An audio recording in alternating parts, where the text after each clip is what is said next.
Derivatives trading involves substantial risk of loss and is not suitable for all investors. Past performance is not necessarily indicative of future results.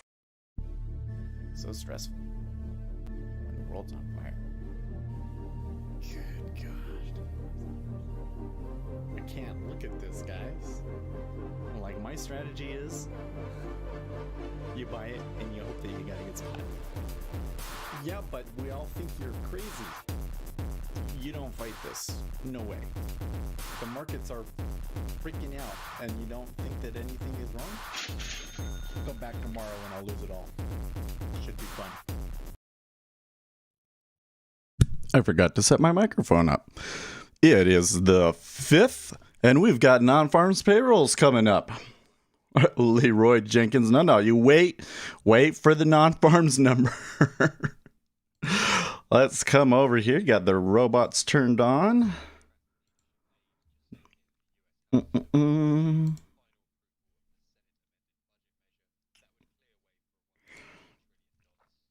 So yesterday ended up being an amazing day. New all-time highs. Oh, now funny thing is that they didn't get it until like the very end. There was like this huge ramp into the close. So that long that I took while we were trading in our session, I held it all the way until the market unclosed and then closed it out at like 59 just before that ramp. And then in the overnight, a little bit of extension. Now we got NonFarms, and it appears that the traders are expecting a beat on the NonFarms number. So they're already positioning themselves long is what it looks like. Meanwhile, the treasuries just getting killed in the overnight session. I mean, they were moving up a little bit. Some people were saying, hey, maybe the bonds will retrace, but good dish. New low. See where they go in the regular session. Maybe we'll actually get the bonds to move during the RTH session today. Oil extending just a little bit here. But, you know, let's get into the dollar, because the dollar took a pretty good hit overnight too here. Wha-bam. I mean, they were still looking good, holding some of those gains, and then wha-bam. So I think that the NonFarms payroll could really hit the dollar, especially if it's good. We might be back down to 91 in no time. So keep that one in mind when you're looking at these other ones, because here in gold, you can see gold recovering a little bit after just getting dumped on yesterday. Here's silver also kind of finding a base. And copper doing okay. Now, there's been a lot of liquidity operations over in China. The bank over there dumping a lot of money in, and I think that that's a factor in copper. I have, however, seen some analysts suggest that because China is going to be winding down that support because it's kind of a seasonal thing where they need that money, that will affect copper, and that we have maybe seen copper's highs already. So I'm not saying that I believe that or not. I'm just saying that's one of the things that the market is out there looking at. So come back over to here. And we'll look at the numbers here. What are we expecting? Average weekly hours to be 34.7. Non-farm payrolls, private 50,000. Unemployment rate, we're looking for 6.7%. And the non-farms payrolls overall, 50K. Do we not get earnings? Yes, we do. Average hourly earnings year over year, they're looking for 5.1.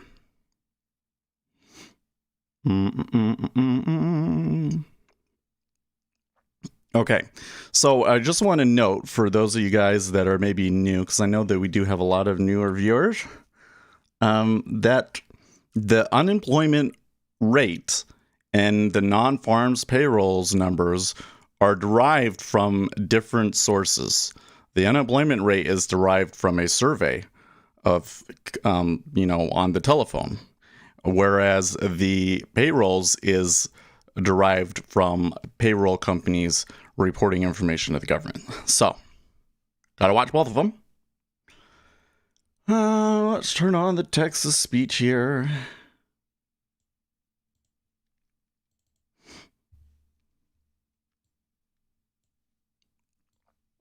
Oh yeah, and I guess I forgot to include So some of your silver names are up a little bit. Look, like pretty much everything is up in the overnight markets today, but AMC is up 5% and GameStop is up 8%.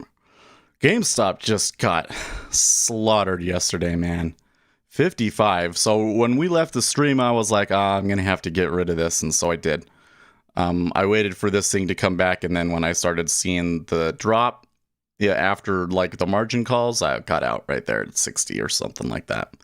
So glad I got out of it. I still saved some of my profits from GameStop. I would like to play the Tuesday. See what it does. Maybe. I mean, they're going to try and ramp it. I'm almost positive there's going to be some ramping in the pre-market and then pushing at the beginning of the session. So we'll see what they got. But if it doesn't go, then they're going to be in an awful bind, aren't they? Let's see here what we got going.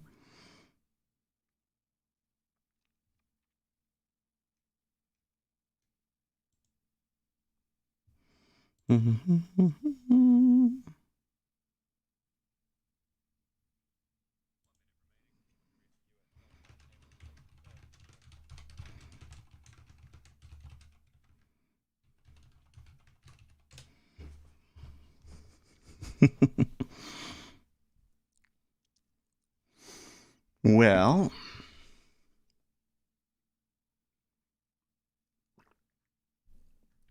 $30 seconds. Wow, that 5 minutes went by quickly. I was like, oh, we got plenty of time. Let's start this. Let's do this. It's already there. All right. Well, since this doesn't matter at the moment, we're going to pull this over. Pull that over. And where is our lovely little chart here? We'll move that down.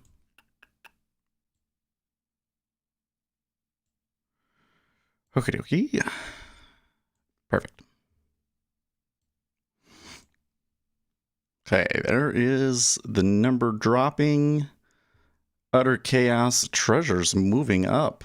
Treasures moving up.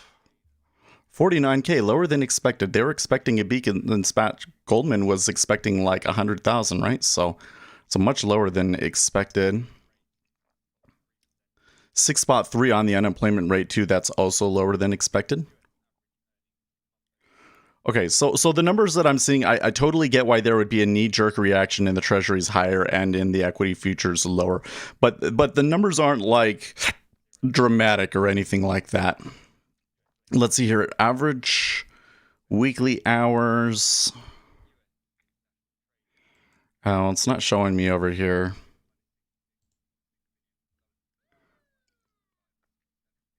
Let's see here. Hourly earnings was higher than expected, 5.4% versus 5.1%.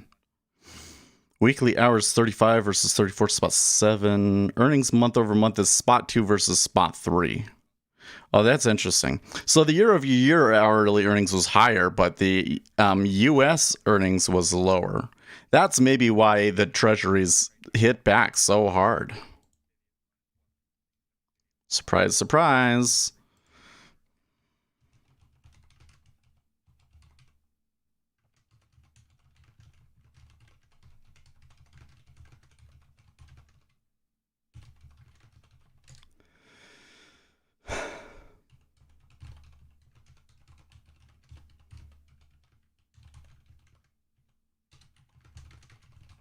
That is the strongest move I have seen in the Treasury futures off of a news release in quite some time. Yeah. So I was expecting 50K. So it was we got 49 versus 50. But when you go into the numbers, the non-farm payrolls private was 6K versus an estimated 50K. And then the overall non-farm payrolls, we were expecting 50. We got 49. But my source was expecting 50. Goldman Sachs updated their estimate, and they were actually looking for 100,000. They went from a negative estimate to a positive estimate. So some people are reporting that they were expecting 100K. And then we got 49. And so you get this outsized move. I would say it is a disappointment. I'm not sure though that disappointment dominates the whole session. Especially since things were going so well. You know, like the market has just been looking really good the past day or two.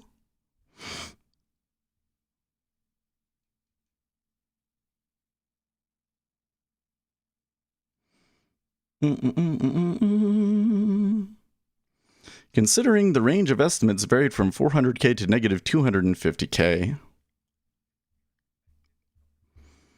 Says, who is this guy? Christopher Vicho, CFA.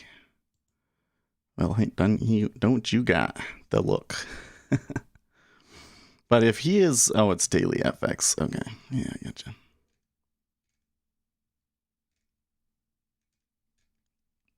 Maybe I'd follow, maybe I won't.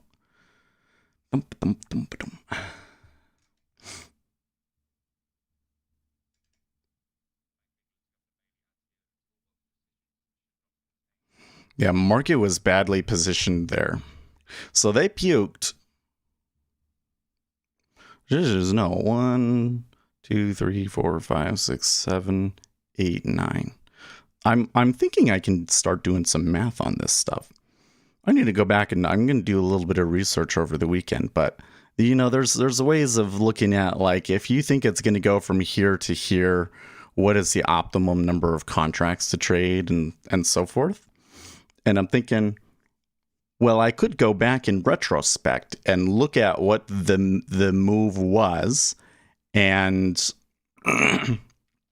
you know, see how many shares traded to see if people over positioned on it or not.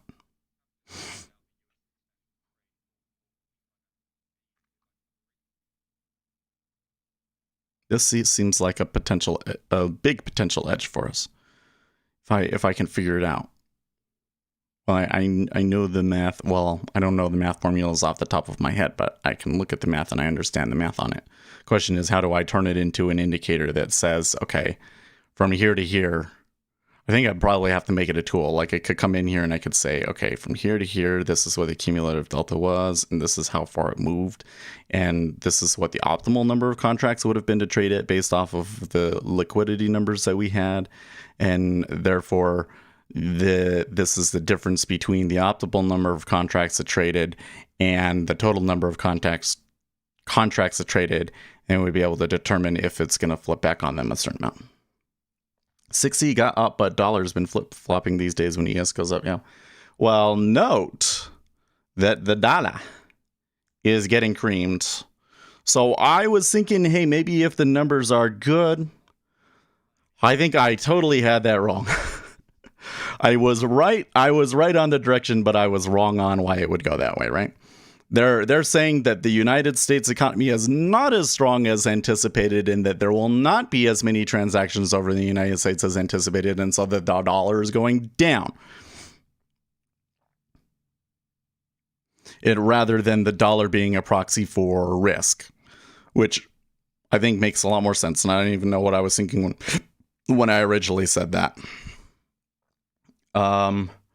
And that means, by the way, that silver and gold and even the Japanese yen. So the Japanese yen has been kind of a little different lately, but the Japanese yen is moving up today and finally reacting as that flight to safety asset once again.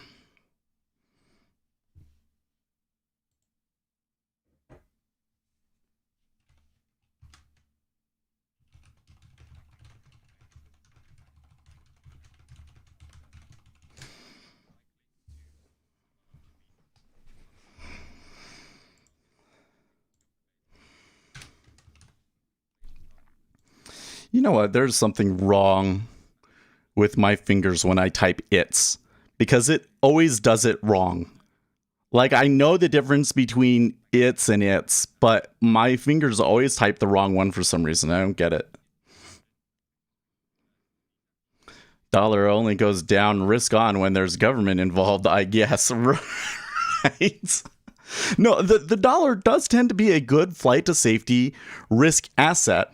The problem is that the dominant factor in the Forex market at the moment seems to be the difference between Europe and the United States in terms of their handling of the coronavirus pandemic rather than overall flight to safety, right? Because the normal dynamic is that Americans are sending their money overseas and investing in things when it's good. And so the risk on thing means that the dollar moves down. But now, the whole play is, should you have your money in the United States or Europe? Which country is going to handle the pandemic better?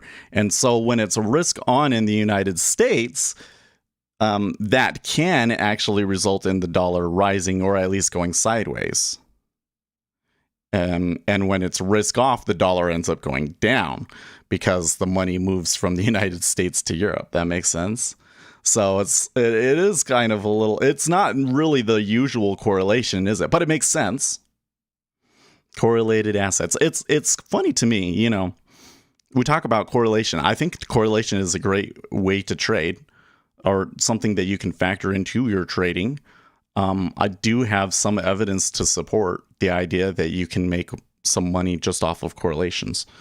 I haven't really investigated that too strongly, but it works okay. All right. And but the big thing that I learned when I did that is that the correlations oscillate. You'll get periods where the correlations are really, really strong, and you get periods where the correlations are really, really weak. But we always sit down and think that it's like there's like this rule set, but there really isn't. They change around. And so here you get in this how do I put it? This environment with the short squeezes where it's become correlated. All of the most shorted stocks rise and fall together, and all of the hedge fund favorites rise and fall together because everybody knows now that that's like the focus, and that these long short hedge fund strategies are going to move those instruments in or inverse to each other. And so looks like there's like robots literally trading off of that, and that those robots seem to be incredibly influential. 50% of Americans want Senate to convict Trump in impeachment trial. Euro USD is responsible for like 40% of transactions. That's what's lifting the dollar. Yeah, well, really all of them moved. So we're going to see 91 today because the 6Z is moving up. The 6J is moving up. What about where's my mouse? What about the 6B? 6B even moved up. 6S even moved up. So Swiss franc even moved up. Cool.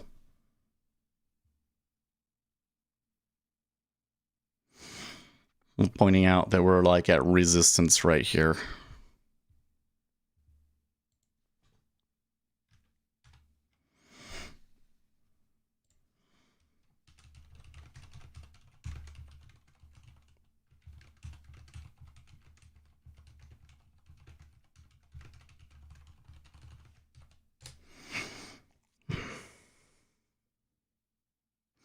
Well, let's just sit and watch this a little bit. I'm gonna eat a Pop-Tart here.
Alligator, and I'm talking back and forth with Alligator in Discord, and he's saying that the whales dropping bombs in here, and there was an 8K.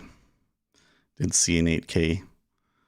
I didn't see any like super huge orders, and nothing bigger than 2,500, but.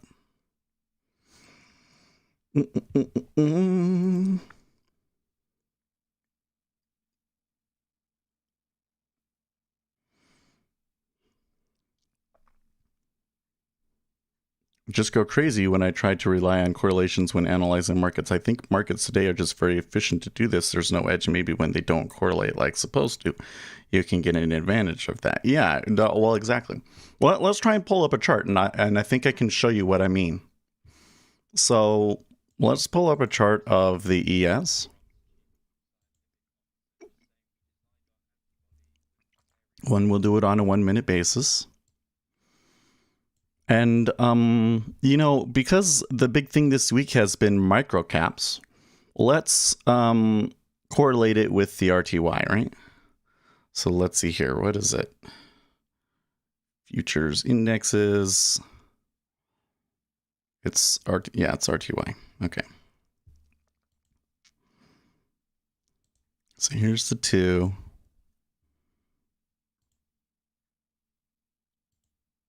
Oh, let's just do a regular candlestick. No.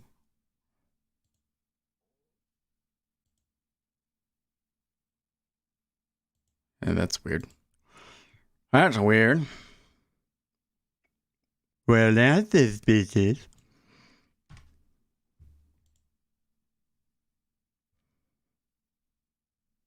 I'll just do the candlestick plus. 1 apply. 1. There you go. Okay. So you got them. They're pretty closely correlated. Oh my gosh, it still looks like shit. 1. Okay, there we go. They're pretty closely correlated, but not completely, right? This one maybe wouldn't be like the perfect example because they're so closely correlated, it's going to be difficult to get anything out of it. But anyways, so there's this correlation. This I think is something else. Yeah. Okay, so correlation. And we're going to have the other instrument be RTY 0321. And we're going to do a 10-minute average. Okay, there you go. So this is pretty good. So look, see, it oscillates.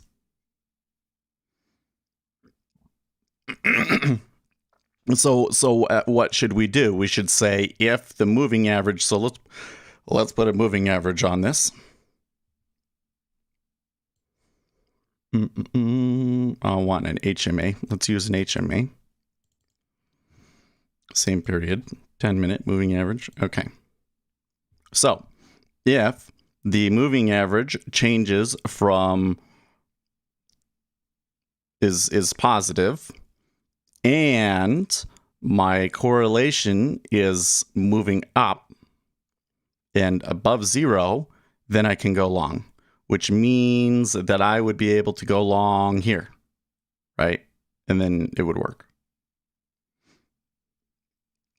But you can see that if you were to take it when the correlation is really high, like at 8, then it tends to turn right there, right? Like it doesn't work. So you're right. You want to do it when the correlation has become low and you believe that the correlation is going to come back in strongly. Do you know about No, I'm not sure I do. Do I have one of those on there? Co-integration. I don't think that one is one that I got in there. Certainly heard that term recently. I'm going to close this if that's okay.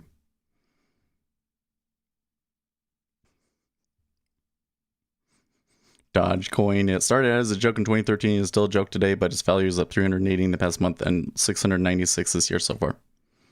It's like correlation, but better. Let's see. Let's see if I can find something.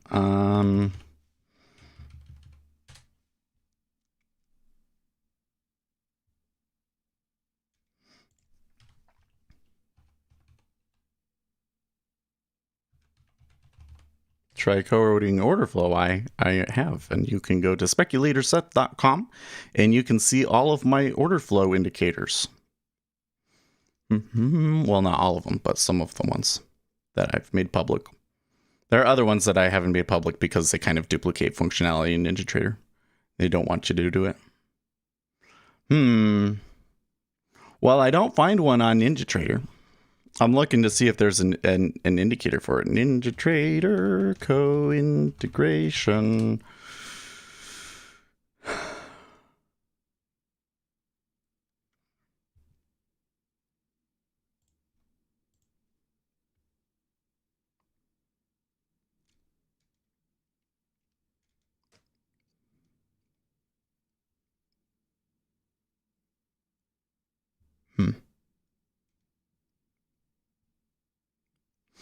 Maybe Futures.io has one.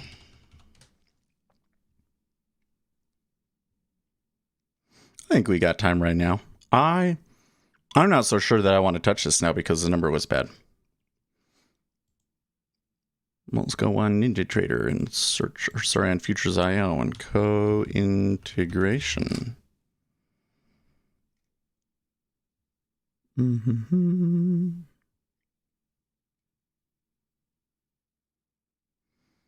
Augmented Dickey-Fuller test.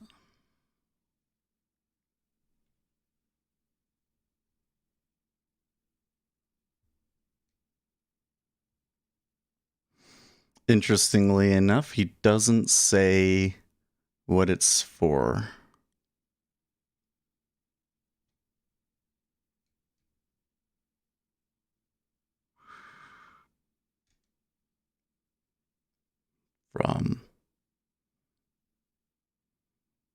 Okay, well, let me try downloading it. It's a zip file.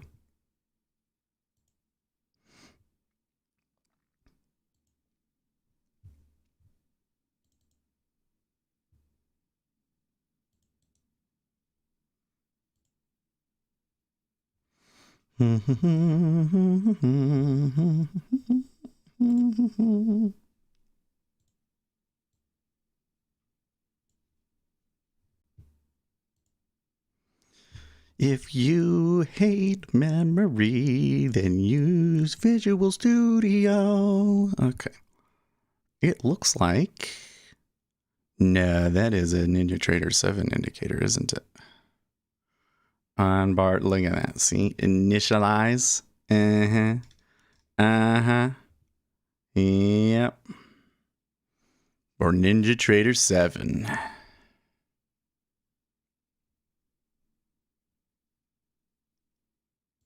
But Dickey-Fuller is so now we can come back here and see Dickey-Fuller. No. NinjaTrader Dickey-Fuller. And there it is on Futures.io.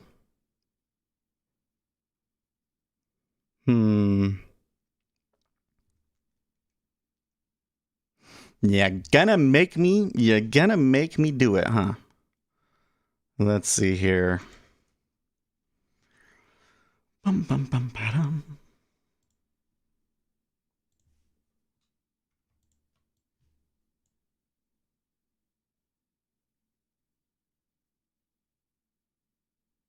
Did it go in there? I clicked and dragged it and I didn't see it go. I'm excited now. You got something. It looks like it's something worthwhile. And there's not an indicator for it. That means that there could be some edge in this for us. We could maybe add it into our elite indicators.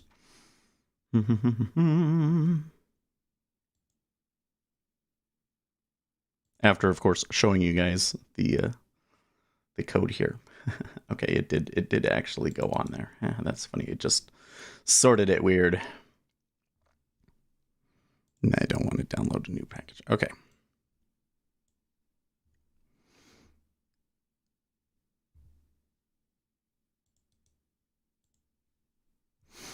Okay, so here is an algo. Here's a I see. Here's a library that they added on top of it. So this is complicated, eh? Ooh. That's a big library. Look at that. That's 100,000 lines. That's 100,000 lines. Well, where do you put that?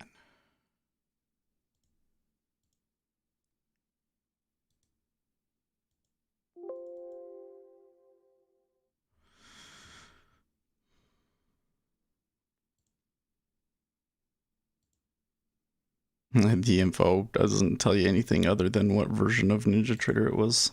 Okay. So if we come in here though, okay, there's some variables. Wow, there are tons of comments.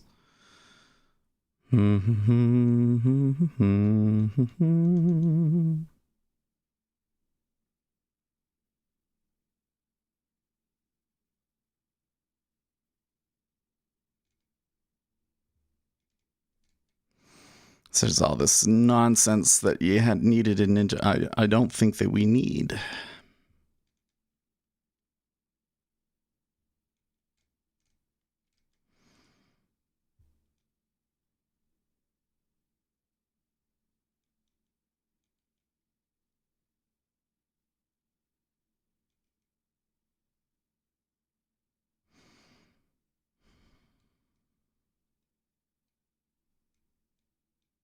See, I think I'm not 100% sure what this piece of code right here is doing, like this synchronize method.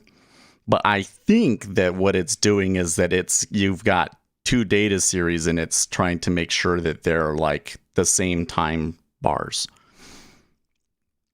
And if that is true, then I don't need any of this code. But that would also give a lot of insight into why but into why nobody's duplicated it, right? You wish you were long from 80? I don't know how I feel about this. The market did kind of, as we suspected, decide that the number doesn't matter as much to them and came back down. However, the dollar is still pretty low. 6J hitting back hard here. Nah, this isn't over yet. And at the moment, I'm not so sure I have a good call on where this is all going to turn out. Okay, then this looks like this is an actual real function. This is the actual math. D-trend. Is that a method of this? Oh, I have to search for it. D-trend.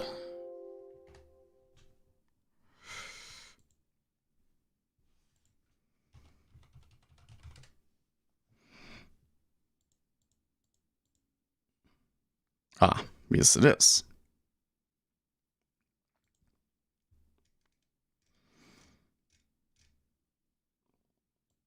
Catif. Do you use Price Squawk? I don't. I have my own sounds over here. They're big enough you'll hear this. Actually, do I even have those on? Yeah, I do. Just haven't been noticing them very much. Because I only have them on the email. Yeah, that's funny. Okay. So then here is more. Oops. Why did I do that?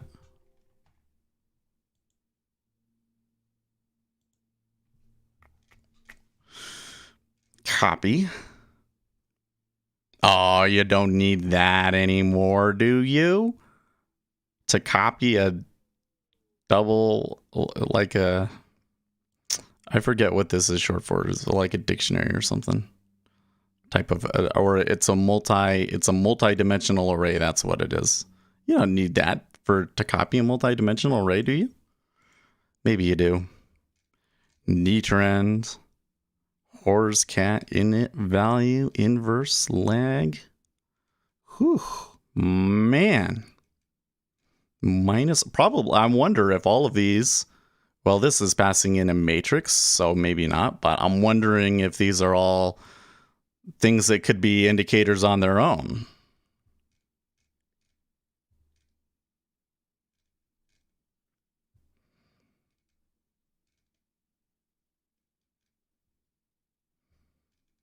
This is, so I think I can do it. I actually think that we can copy almost all of this over.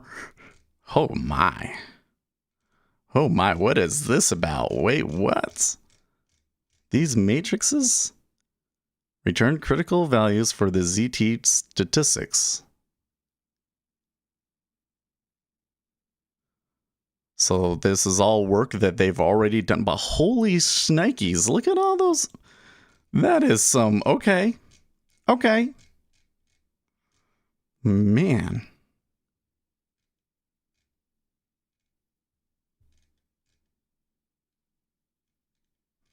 I feel bad for whoever originally wrote this because there's a lot of stuff in there that they had to do for NinjaTrader 7. Okay, and then you get into the initialize. Okay, so initialize, we don't really need, this all changes into our on status changed, right?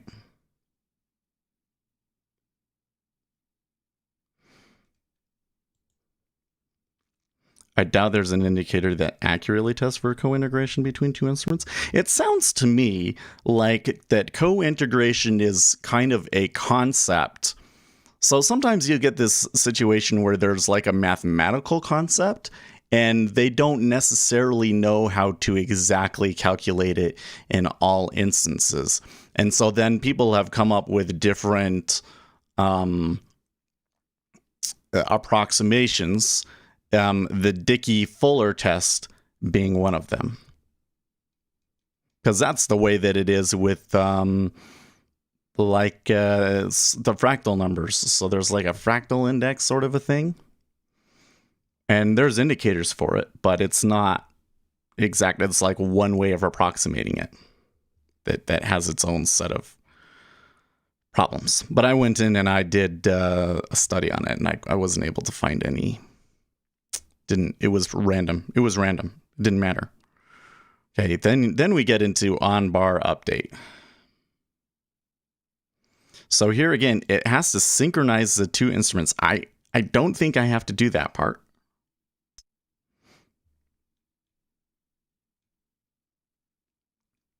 And that's it? Wait.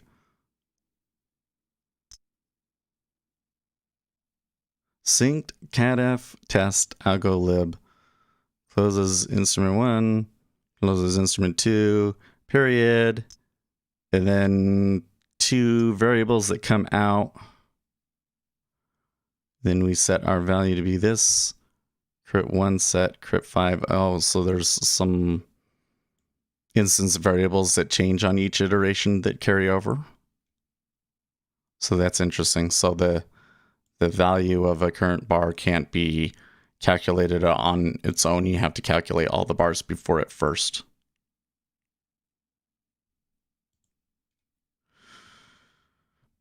To string.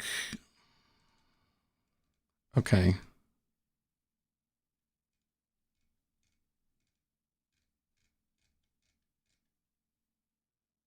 I think I can do this, but now I'm kind of sitting here going, why has nobody done this already?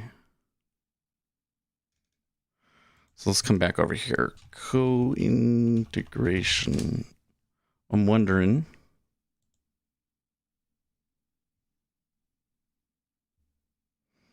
They have it in these other ones, but not in this one. NinjaTrader 8 co-integration Dickey-Fuller.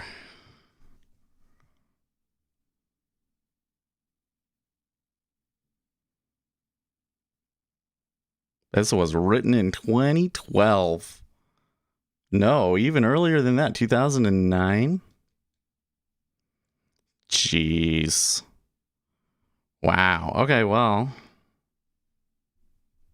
not fighting this right now. Well, I think I wouldn't say too many dumb people. I think that the market is genuinely conflicted because the numbers that we got for the non-farms weren't good. They definitely weren't good. But do they matter that much? And you're getting is a really wild swing in the dollar. That's going to make it hard to trade it either way, right? So I can see that the 6J had that big spike up and now it's coming back down. So that must mean that somebody panicked and moved over there, and now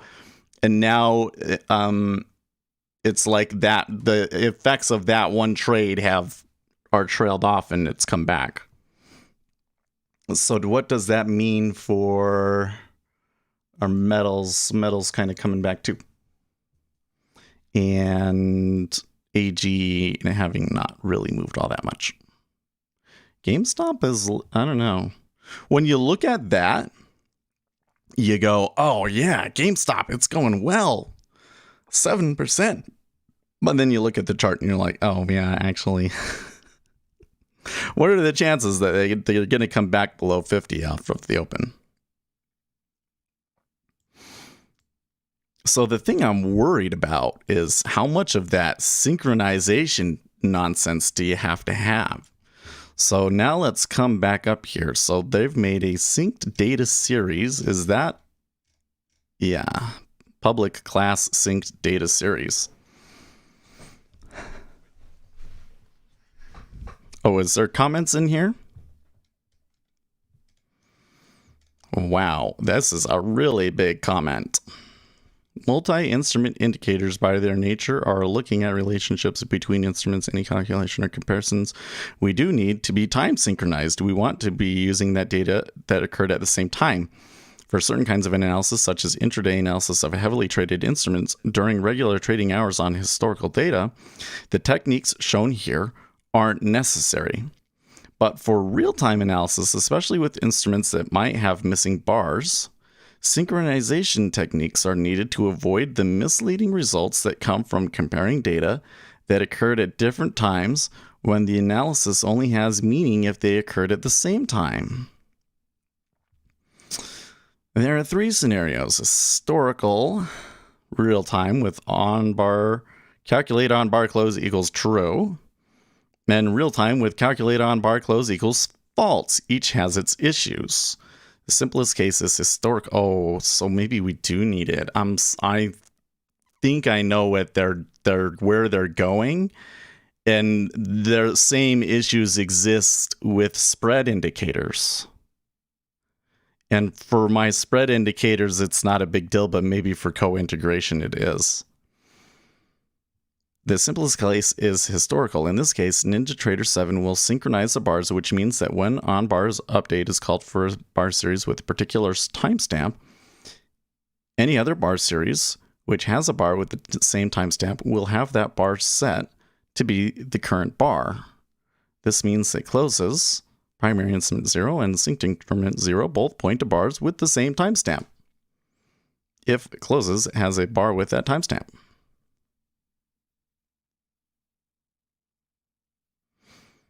If not, close synced increment will point to the most recent bar preceding it. So even close and close are not necessarily synchronized as you look back in time.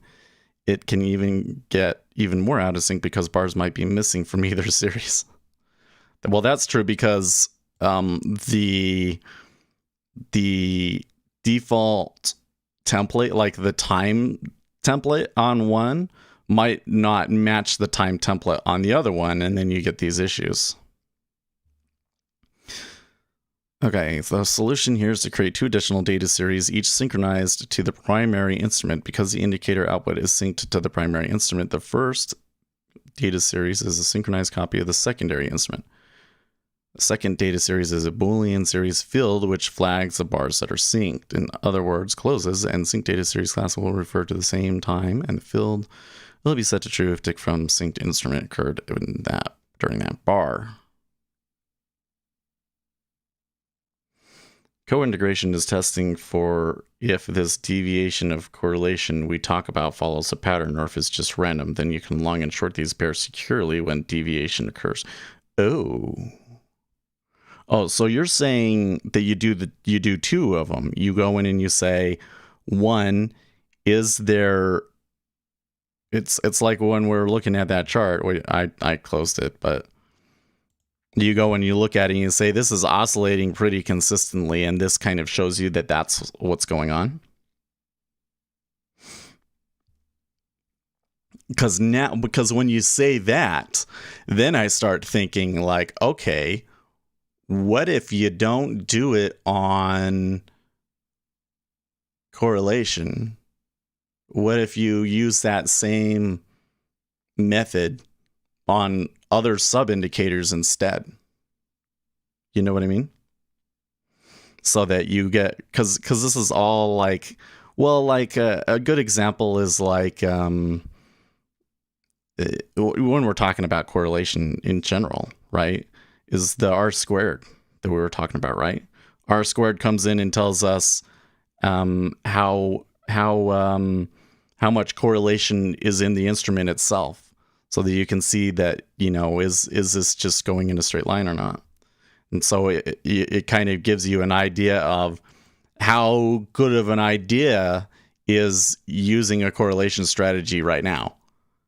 And if you can do that on other instruments where it's not necessarily like autocorrelation in price per se, but autocorrelation in how the correlation between these two things oscillate, then you could maybe do some interesting stuff. I bet you when I go into the math, I vaguely remember doing stuff like this in my math classes at university. I definitely remember there being something to this. I'm wondering if it was maybe something that you did in the what a linear differential equations course. Ugh. Because for computer science, we had to do that so that you could understand things like the Google algorithm. And I've never found something like that in in trading. And this is kind of starting to look like, especially when I go back and you see those matrices, because that's how you do it. Although I'm a little weirded out by that they already have all these numbers. What are all those coming from? In real time, with calculate on bar close equals false, it gets more complicated because NinjaTrader 7 is event driven, which means that the bars don't close because of time. They close because a tick arrives with a timestamp of a later bar, at which time on bar update is called and the new bar starts forming. Oh, really? Wait, what? Really? That explains a few things that I've noticed in multi-instrument indicators. So when we are processing a bar for the primary instrument, we also need to check the unclosed bar of the secondary instrument, which we can do by referencing the times. This is safe to do because we know the bar's time has expired. We're running on bar update for the primary instrument of the same timestamp, also in real time. It's possible that the synced instrument has received bars after the time of the bar we're currently processing. A synchronized bar could exist in an earlier spot, so we need to scan back through the secondary instrument's closes to see if the synced bar is there.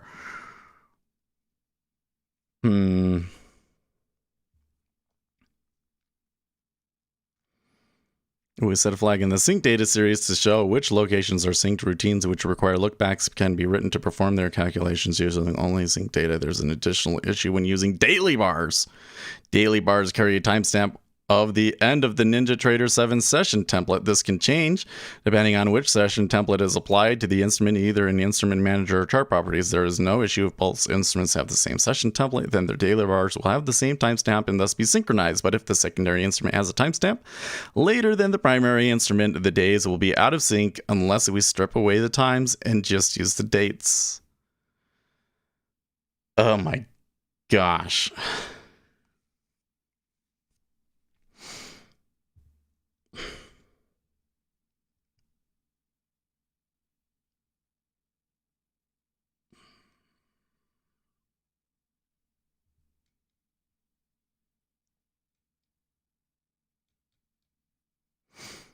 So when I read that comment, I don't think that NinjaTrader 8 is any different in that respect, is it?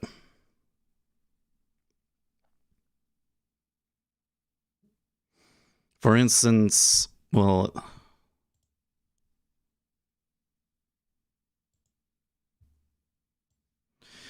if I come in here and I add ES on one, and then I come in and I add ZN on another, and I'll come in and I'll make the ZN be only the RTH session, and you click OK. Oh, I hate how it does that. The template is for once you have to come in here and create the one chart and then come back and add the other one. ZN, RTH, boom. So it's talking about this, and it's saying, normally I would just come in and I would say, well, there's nothing over here, so don't do anything. But it's saying that they have to, that it goes in and it tries to match them up, and that there are instances where they can like not match up. Now, I wonder what would happen if you didn't use time-based bars. That would be even more weird, right?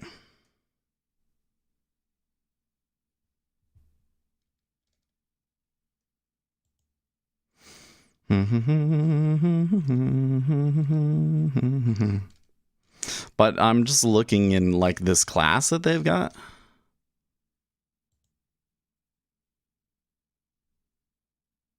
Yeah. Wait, when we come up to the top, do they have that's different in NinjaTrader 8. Okay. So I may be able to, like, because all of that stuff is, I think, will still work in NinjaTrader 8, and I don't see anything in there that's like, you know, well, where is it? Oh, I minimized it. Let me expand it back out again. Right, you pass an indicator base, instrument, synced instrument, and the iData series.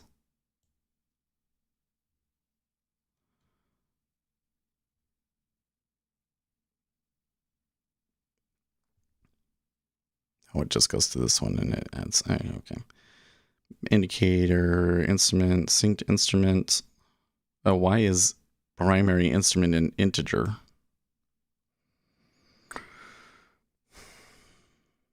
But then there's an iData series array. Because you create two of these, I see.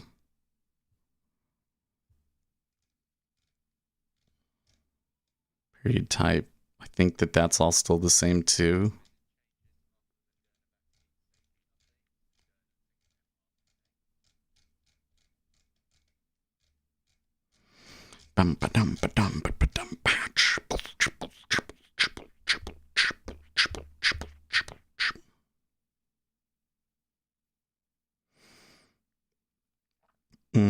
What you talking about over here, guys? I am off the market. I don't understand it. It is okay. No one does. The best you can hope for is getting in and swim with the big boys. I mean, you want to try and understand as much of it as you can, guys.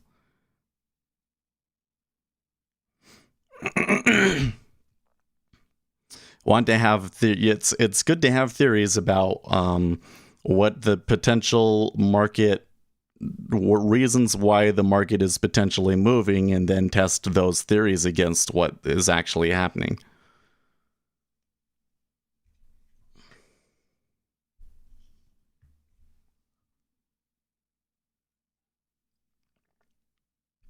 It's just like backtesting, but in real time, right?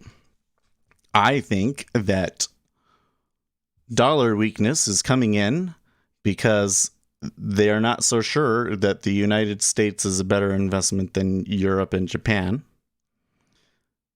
And as such, the Japanese yen moved up significantly, but it has since retraced much of its gains. So that kind of gives us a little bit of uncertainty about that, doesn't it?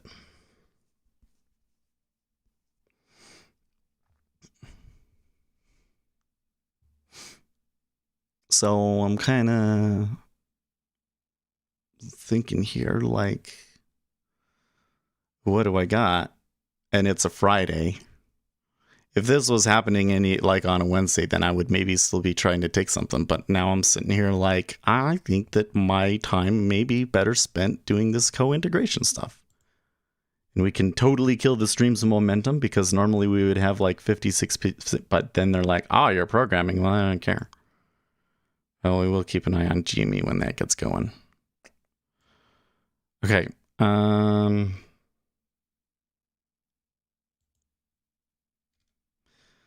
This is a real monster, isn't it?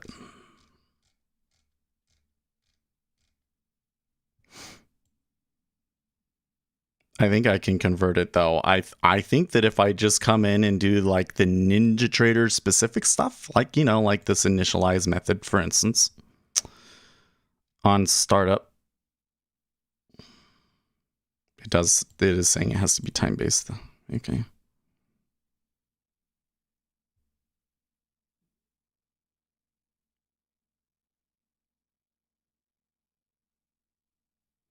That will change. That will be in the on status changed or whatever. And then the rest of it looks like self-contained. So I think I can do it.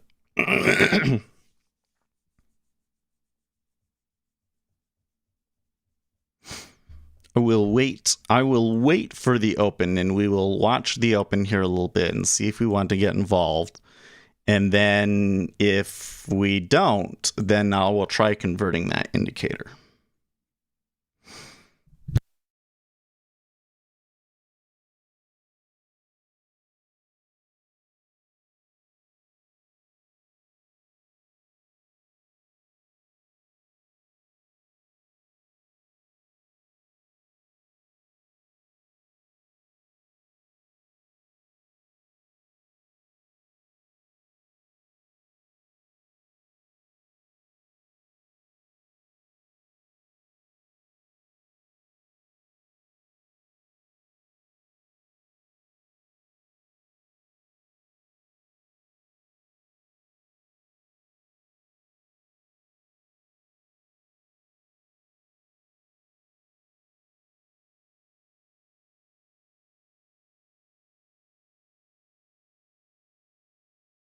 You know, Fluffy Kitty, that I can just remove you from the channel because I don't like you, right?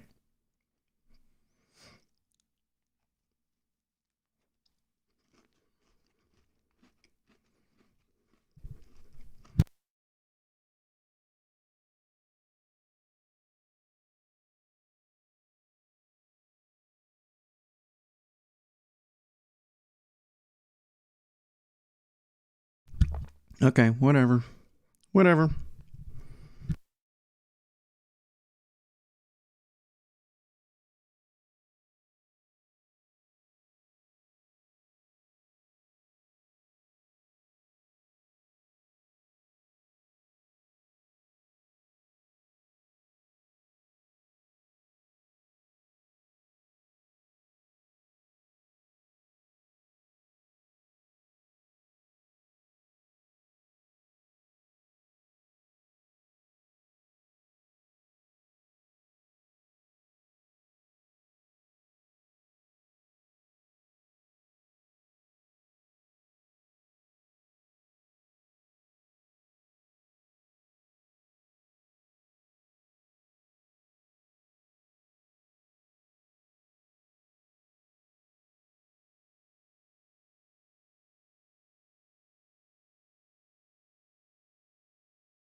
You still wish you were along from 80?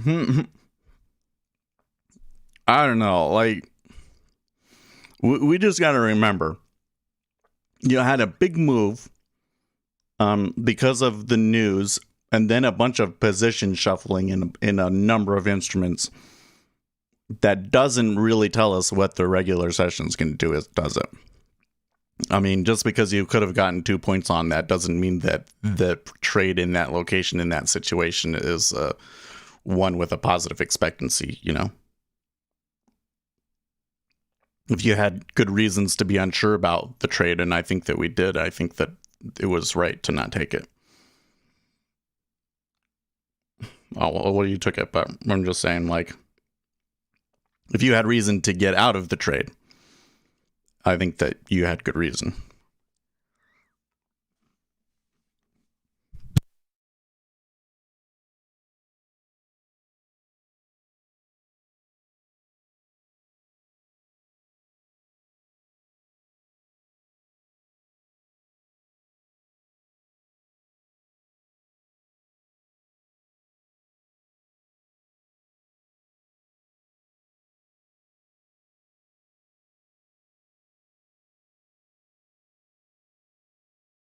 Block by.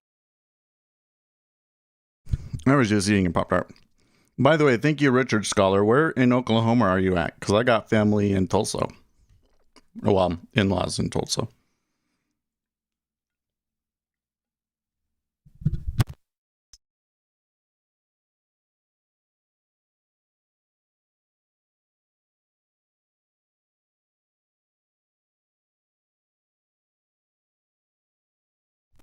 In Los Angeles? Oh, man. It's so early. 6:30. Good job waking up early, bro. I mean, I wake up at 5:30, but can you imagine waking up at 4:30 because you lived in LA? Ew. To trade treasury futures? Oh, now that is interesting. I need to pay attention over here on the... Do you see that the 10-year treasury went bid up again? Very quickly, too, by the way.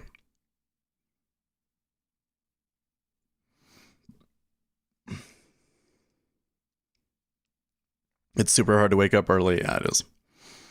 Okay, so today on Political Playbook, Larry Summers plays the sunk at the COVID relief party. Ooh. Larry Summers put down on paper what many liberal wonks have been whispering about for weeks, that President Joe Biden's stimulus bill may be too big. I don't think that the politicians in the Senate and the House will care. What times I live in Utah, so I'm in the Mountain West time zone. So I'm -2 from Eastern time.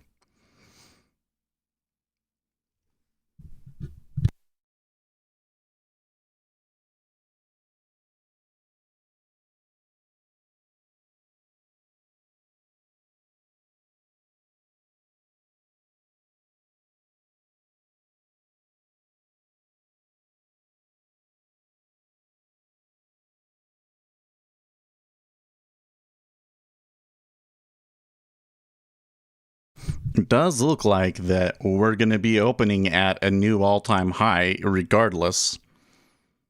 So I kind of wonder. I think this open is going to be tricky.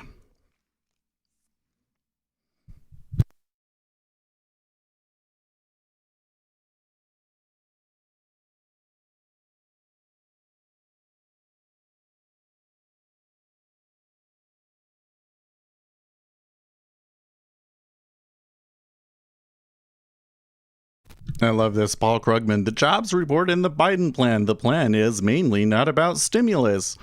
It's disaster relief to get us through the pandemic. It will, however, have a stimulative effect, and some liberal-ish economists worry about overheating. That's one of two. Yes, Paul, because a $1,500 stimulus check is only about disaster relief when you give it to everybody. Okay, Paul.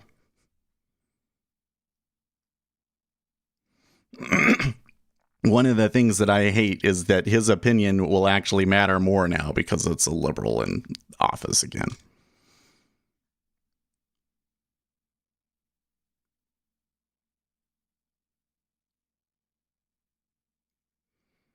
What charting platform is in the middle? Oh, this right here, that is Jigsaw Day Trader, and they have they call it the Vista chart, but it's pretty similar to, I mean, I think that they really created it in response to the big book map thing. To be honest with you, I don't watch it that strongly.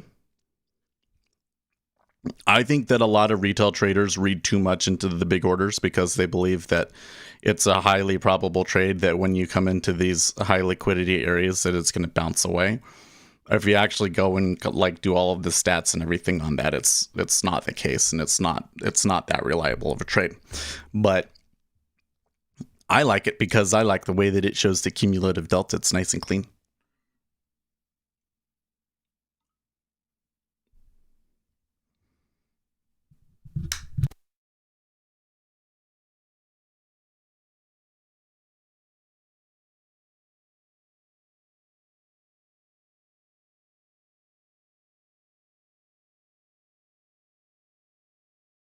Okay, so they're off, and the initial move is a buy so far.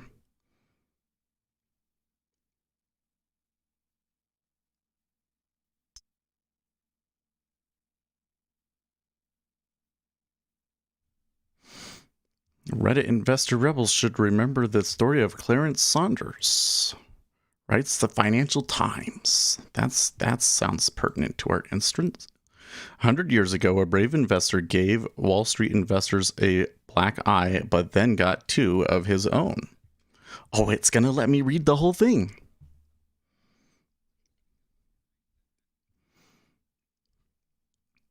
We'll read that in a bit.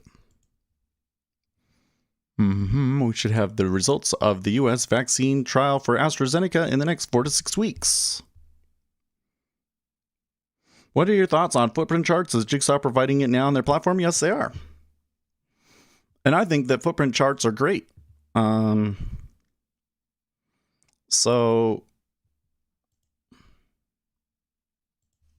now it's probably, I should probably keep my eyes over here, but I'm watching that open, and I'm just like, ugh. 30 minutes footprints. Nah. No, fine. We'll do a 5-minute interval full on the ES with a footprint. Ugly market as usual. So that's their default one. They like to have this kind of like this diagonal thing, which I personally am not a huge fan of.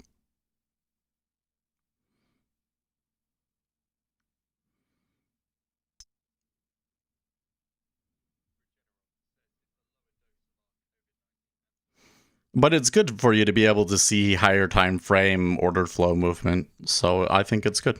And their footprint chart is, I think, not too bad, not too shabby. I'd say overall the Jigsaw charts turned out pretty good. There's a lot of, custom indicators and things that I would like to see in there, but I don't think that they're going to be added because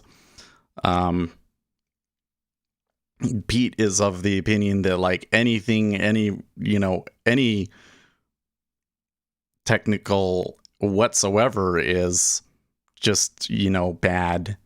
And they only have those in there because they kind of extended somebody else's platform. But maybe someday I will convince.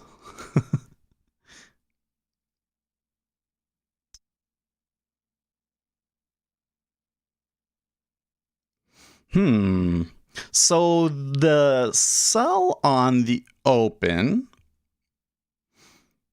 more than wipes out about half of the slow rise that we had from the news until now, or so the last hour.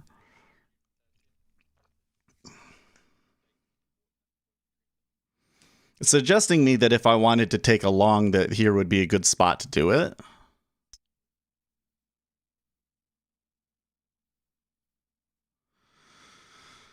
But I don't know if I want to take a long.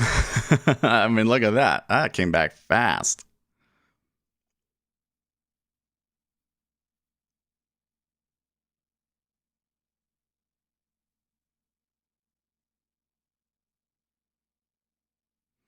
Very curious. Very curious.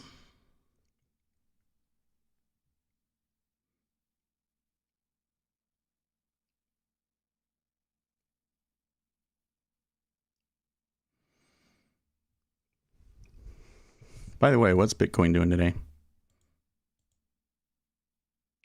Still pushing. Still pushing, but not quite getting what they want, it looks like.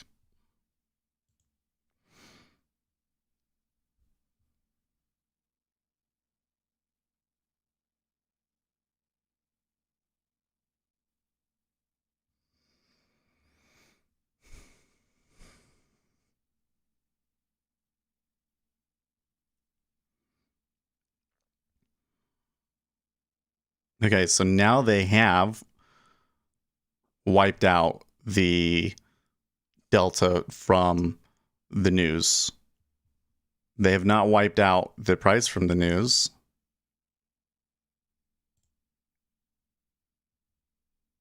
Missed it. Oh.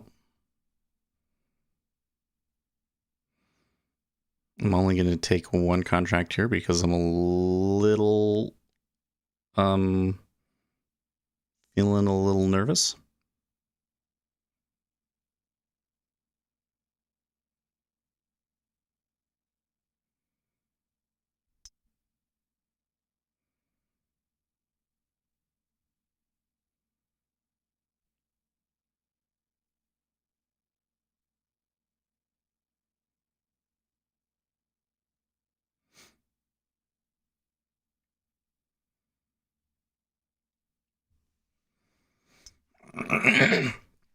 Well, they're getting the liquidity there. I don't know.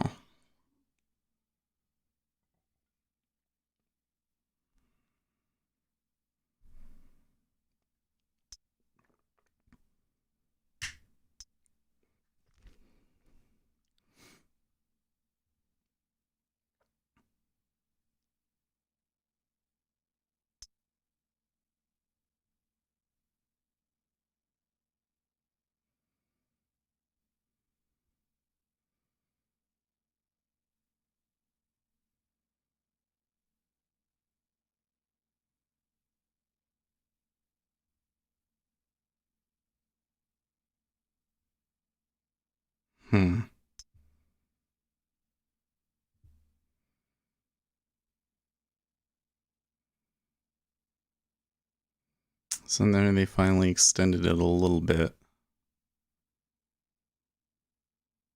But it's still pretty... You can see that they're still pretty stuck.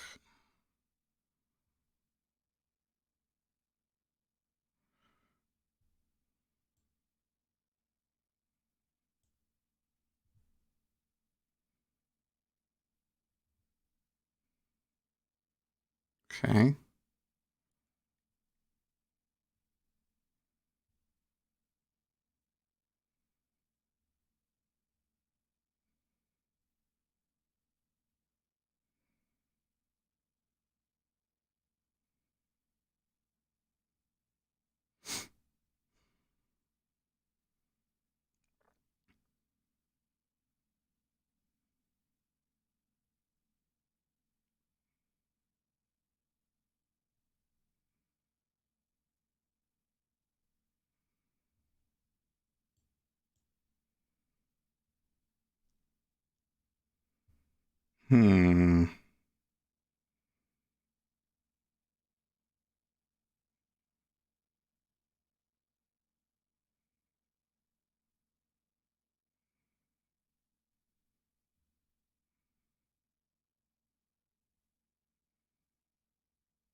So the delta is still negative.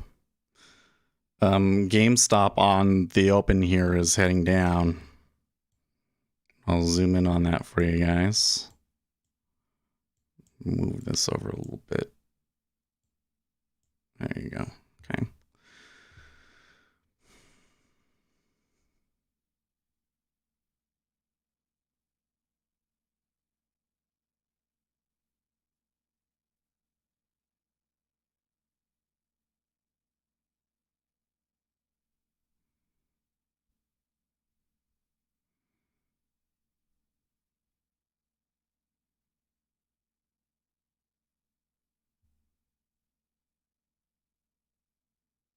Hmm. It's a lot. That movement that just came in there, selling it, didn't really get a whole lot out of it though, did they? I suck at reading the ES and even more at reading the MES. Well, a lot of it really is just random. Like, I think we have to admit that there are times where the traders in the ES just position themselves poorly, and then the index does something that the futures aren't expecting, you know? Like that. It is a derivative. I think sometimes we forget that ES is a derivative.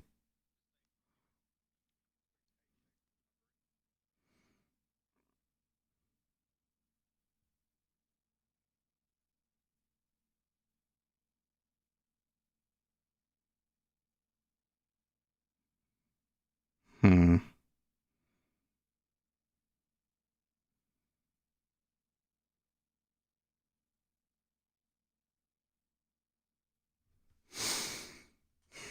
So there is definitely right there at 38.80 some bidding, right?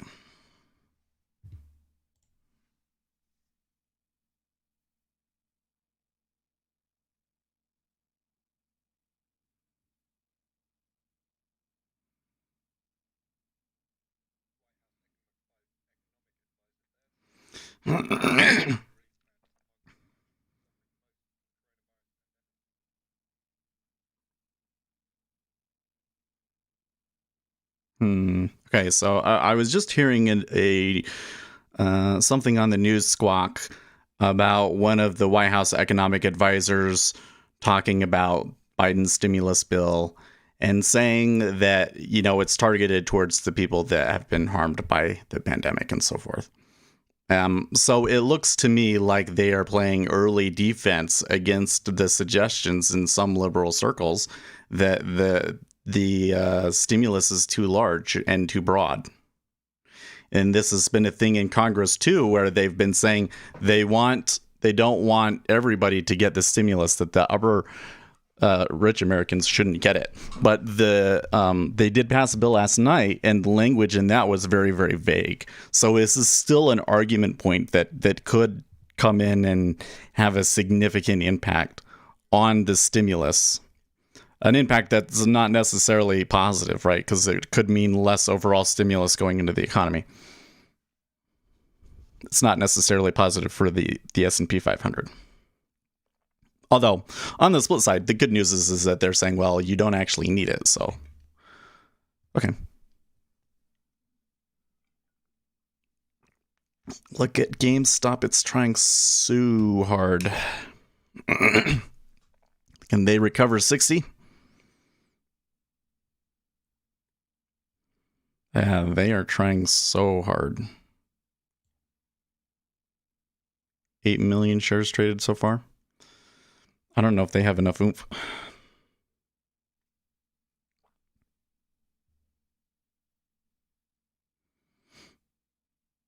Yeah, this is White House economic advisor Bernstein, by the way.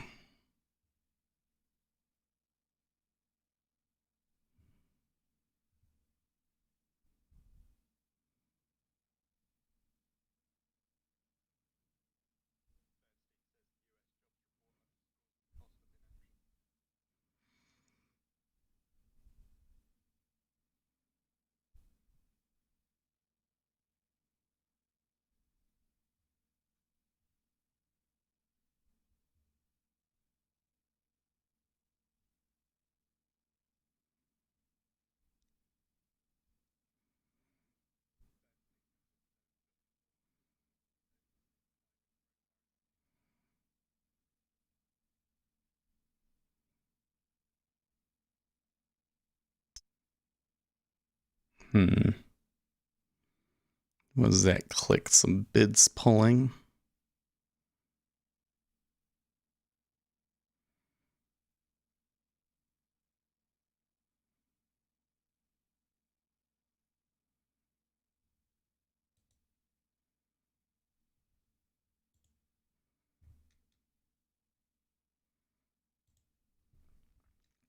So I just know that if they come back down here to this area, that the chances are that if I get filled at 38.76, that they're going to go a lot further. So I'm going to readjust my management here. Are we finally getting rich today? Oh, I'm already rich. I feel like I'm already rich.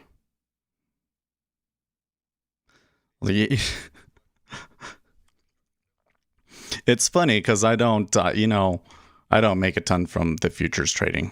It's still kind of a hobby. And, I just kind of do okay for a software engineer. But, like, I've been so frugal in the past, and we handled things overall so well that, like, I really have to strain and work hard to find things to, like, look forward to getting, to work towards. Because the things that I really care about I've already done. Like having a child that was my own genetic material was like the last thing. Okay, so GameStop is running now above 60.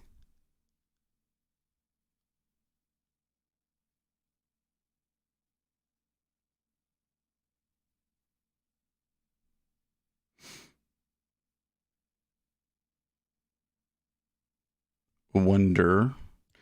So I'm gonna have to move that chart for you guys so that we can see the tickers. So do we see some of these other guys? Apple is down a little bit, and Google is up a little bit, and Tesla is down a little bit. So it's kind of overall the VIX is down. I guess the VIX being down would make a lot of sense because we've come up quite a bit. Well, the treasuries are just taking off now.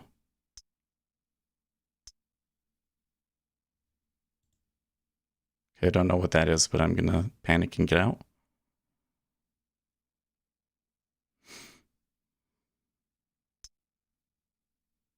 What? You're so young to say that. Genetic material sounded so harsh. I don't know what other way to put it. When I was, before I got married, like, here was the thing is, before I got married, we wanted to have a kid. My first marriage, wanted to have a kid. We worked really hard to try and do it, but it didn't happen.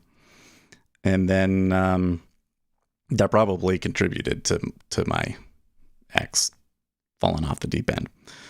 But so then I got remarried, and she already had kids, but it didn't change the fact that I wanted to have like an infant baby, And it doesn't have anything to do with like not liking the stepkids or anything like that, because I think that they're great. And I'm particularly looking forward to when they get a little older. The oldest is just getting into the spot where we can have real fun. But, we can do like more big kid stuff, like the big kid rides at amusement parks and that sort of stuff, right? And, yeah, but I wanted the experience of having an infant and going through the whole thing. And I think I was correct, because it is something different about it when you've been there the whole time. You see them differently. You understand them differently, I think. Watch GameStop now so violent. Well, they sure bought it up there, didn't they? Up 20%. But we're seeing silver kind of coming down now a little bit, actually.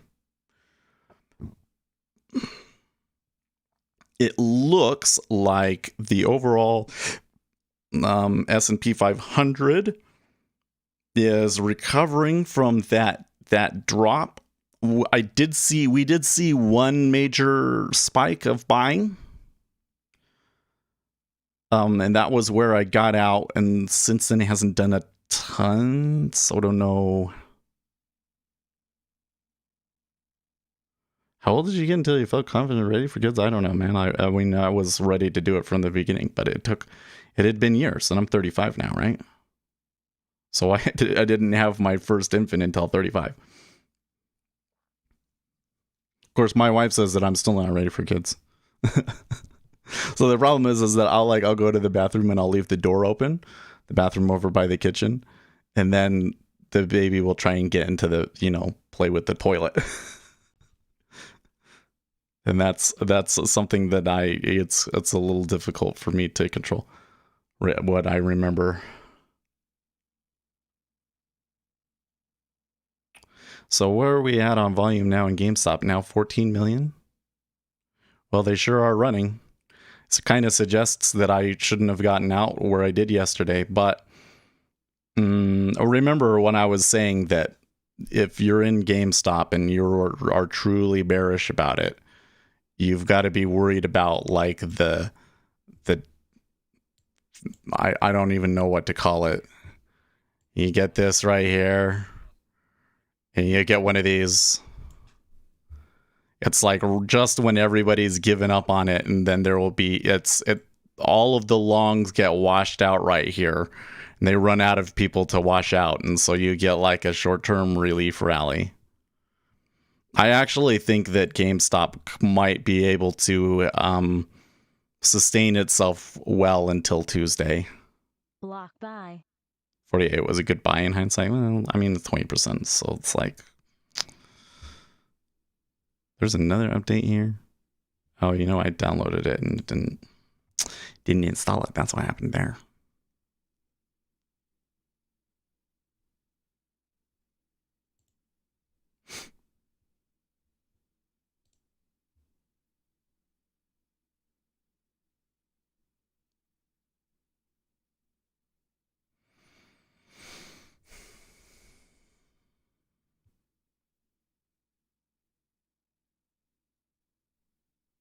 No, it's not halted. But look at the volume coming into it.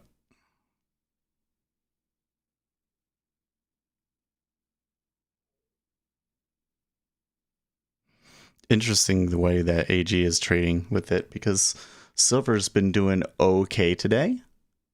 It's up a little bit, but here on the open it appears to be struggling a little bit.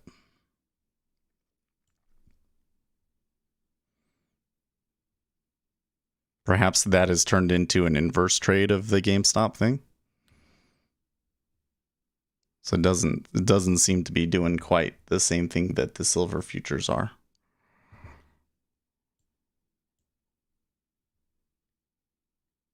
Xiaomi, why?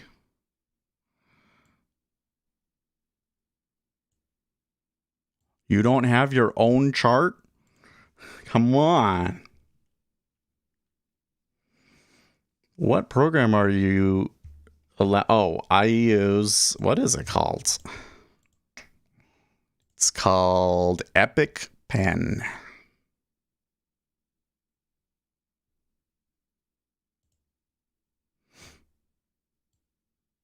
I need to download the latest update. There's kind of this weird, they changed something and there's some weird circumstances where it won't draw over things.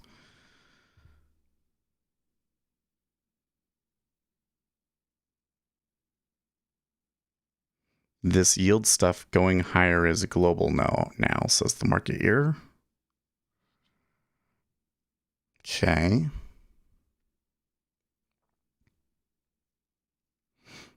Well, I picked that up a little bit against the trend. I didn't necessarily see action that appeared to be informed trading to me, but I'm still a little bit wary about it.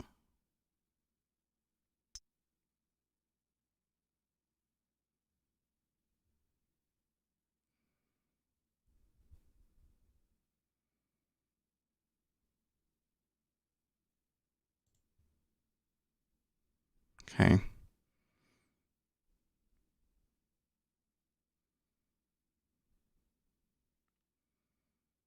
I'm kind of worried that GameStop is just gonna try and do a bull run all day today, and that it will drag down the index again.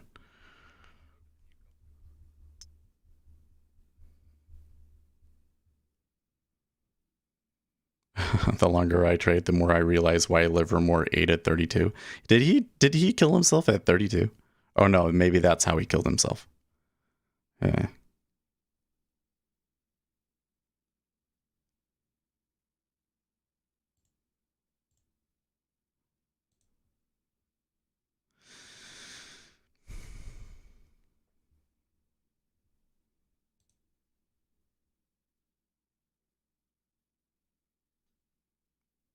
Okay, so I'm just noticing now that it does appear to me that the bids are being a little flaky, which is making it easier for them to tick down. So they must be seeing some short flow coming in again. And we did get a new low in cumulative delta, so that would kind of support that.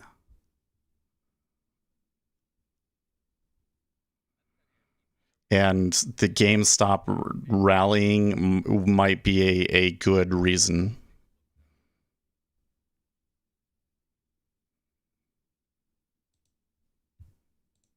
Okay. Do we have more numbers today? No, just a Canadian Ivy.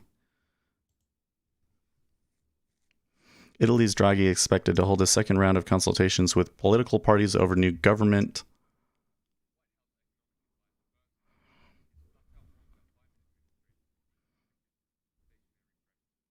Oh, okay, we're selling over. Okay.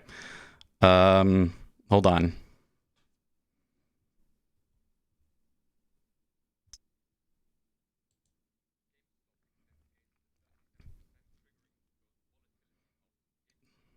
Okay, GameStop just got halted. I'm still waiting for the thing that made me go, oh shit, to come up on Twitter.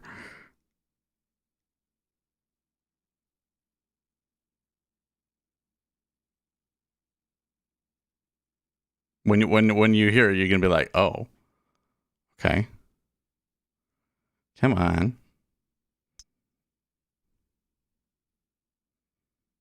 I don't want to try and explain it before because I want to make sure I get the guy's comment here exact.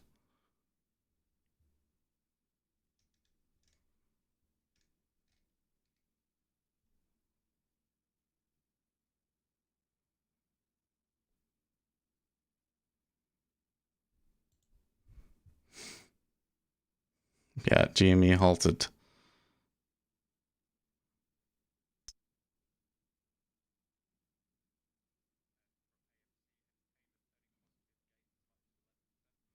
AMC is up also. We should, well, I guess I don't really need to pull up an AMC chart because they're going to be pretty much the same, right? AMC is up 11% though. GameStop is up 37%. Wow. Okay. White House economic advisor Bernstein, it is flat out wrong that the Biden administration is dismissive of inflationary pressures. Repeat. Economic advisor Bernstein, it is flat out wrong that the Biden administration is being dismissive of inflationary pressures.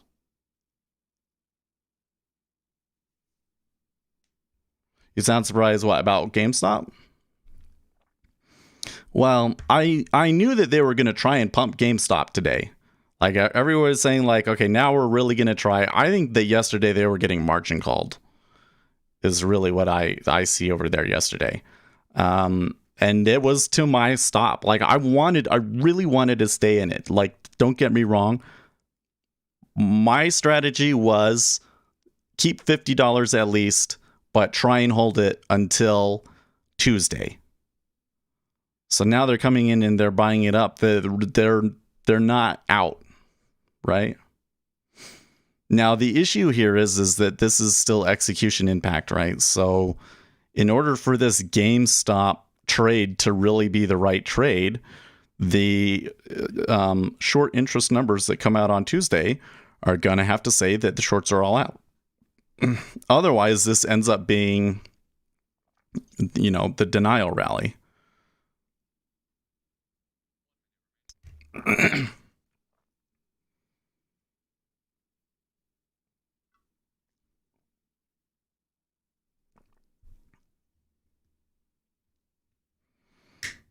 Anyways, so this comment, basically what's happening is that the White House's own economic advisor are saying that the stimulus bill that you are trying to pass through Congress is ill-advised and has too much stimulus in it, and it's going to cause inflation. Yeah, you're waiting until the 9th for the short numbers to come in. Yeah. I wasn't about to give up everything, so I set my stop at where I made $50 and left it at that. And I'm kind of looking at it like, well, okay, I can just kind of leave it alone, and then on Tuesday, after I get the actual information, I should be able to just jump in. Because then at that point, it's going to do crazy.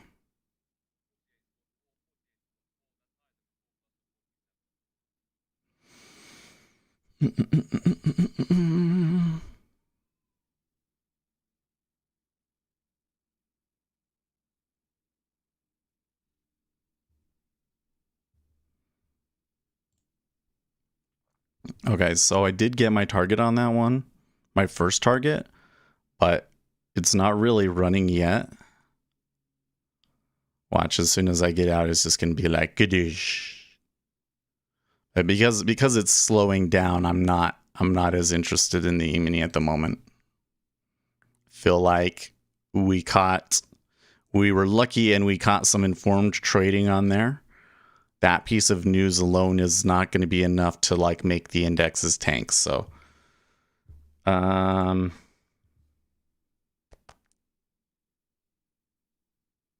really, if we do come back down, the first significant area of support that I see is going to be around 38.70.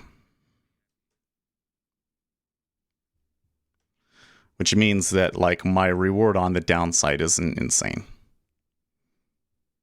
That was a good short. Thanks, Greg. Well, you know what makes me proud about that one was that I had these two trades. This one actually really should have filled. So that one I'm chalking that one up to bad luck. That one I was positioned wrong. Like straight up, I was just in the wrong direction, wasn't I? And so I bailed. So for me to turn around and then it worked out, that's really good. That is above average Seth, shall we say, right?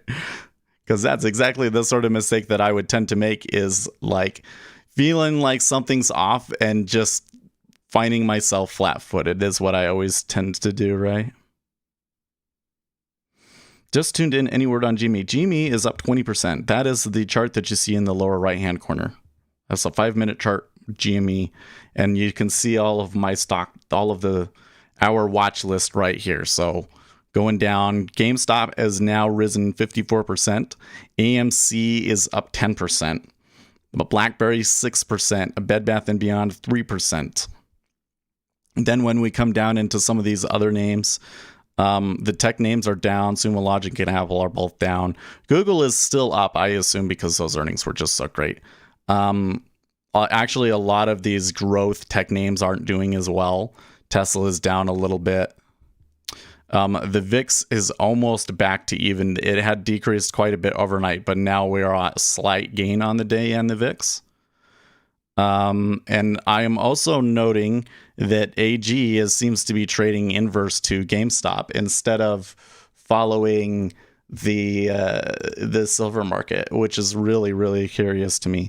So at the moment, we are seeing the dollar is moving down quite strongly, and we may touch 91 even here in a bit if this continues.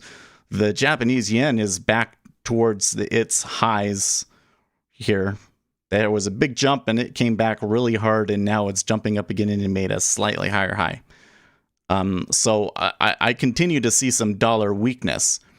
Also seeing oil come in, like just took a little turn hard down just now. But the treasuries look like they are done for now. They are, all of the volume came in and they are in like a reset mode now. So the treasury is suggesting that maybe some of that big risk on action is done for now. Or sorry, so some of that risk off action is maybe done for now, as suggested by the treasuries. But anyways, I just went through that whole macro framework to explain that silver is looking okay. It's at like 26 and 73.5, 26 spot 735, and it's up overall on the session. But AG, a silver trust, is struggling a little bit and actually had a bit of a sell there. So it kind of is starting to look to me like silver is trading inverse of GameStop and not following silver itself. That's really weird. Let's ask the metals guys about that.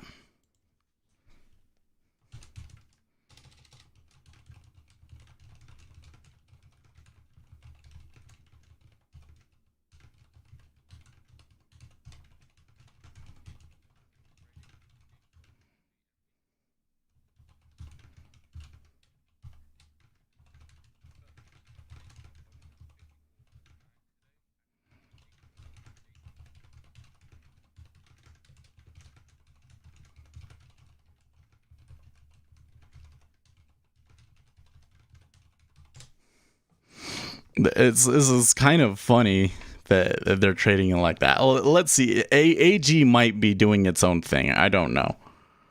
My friend said he is holding physical silver till the spot price is 50. I think that makes sense.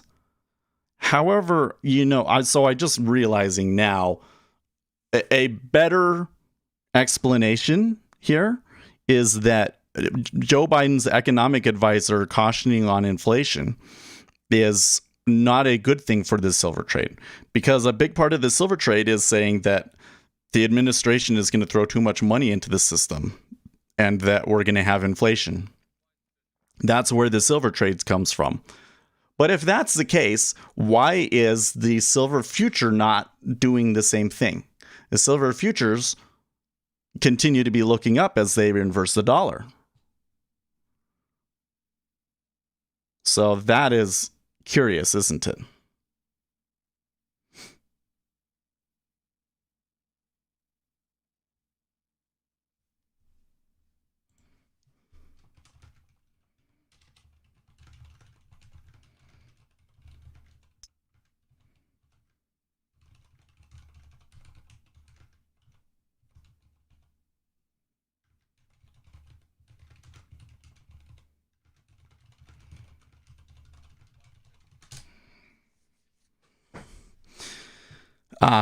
Okay. Biden says we can't do too much with the stimulus.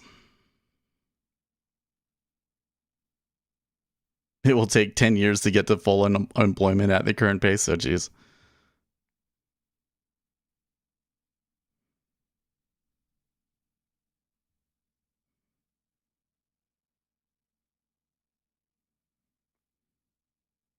GameStop still looks halted. Pull this back over. You know what? I need to move this and yada, yada, yada, yada. Okay.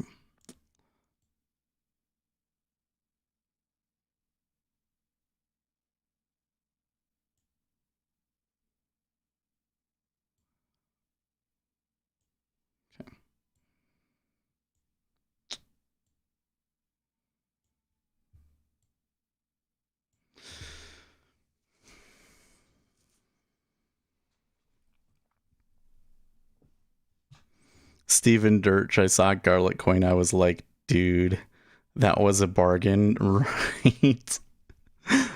Well, let's go back and look at it and see how it's doing today. Coin market cap.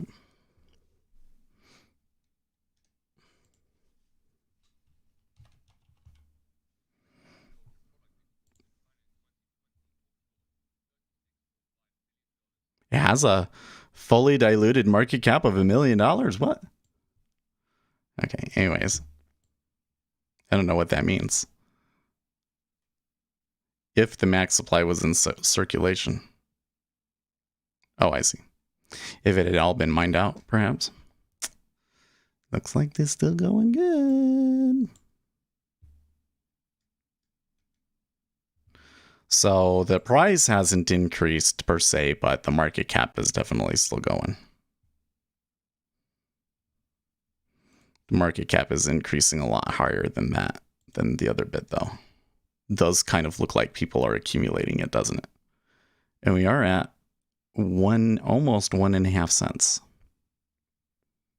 Yeah. The funny thing though is that you got to remember, I mined it basically starting when it opened until about mid 2019. At which point I had mined so many coins that I was like 4 times what my goal was. Because the way that I did it was I looked at what the market cap of Dogecoin was in 2017. And I said, well, if Garlic Coin was ever to reach that market cap, it would be worth $100 a coin. So I said, this is how much I need to mine to become a millionaire or whatever it is off of Garlic Coin. And that's how much I was going to mine. And then I just kept doing it because I didn't know what else to do. And then the mining pool that I was using shut down, so I stopped mining. And I decided since then to save my video card. Maybe I should get back into mining. I don't know.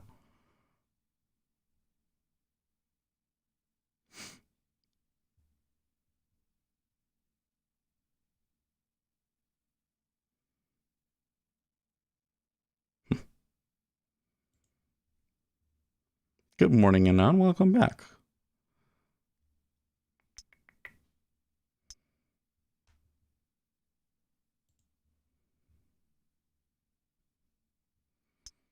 Okay, so the E-mini turning down there again a little bit off of some bids and so forth, pulling and so forth.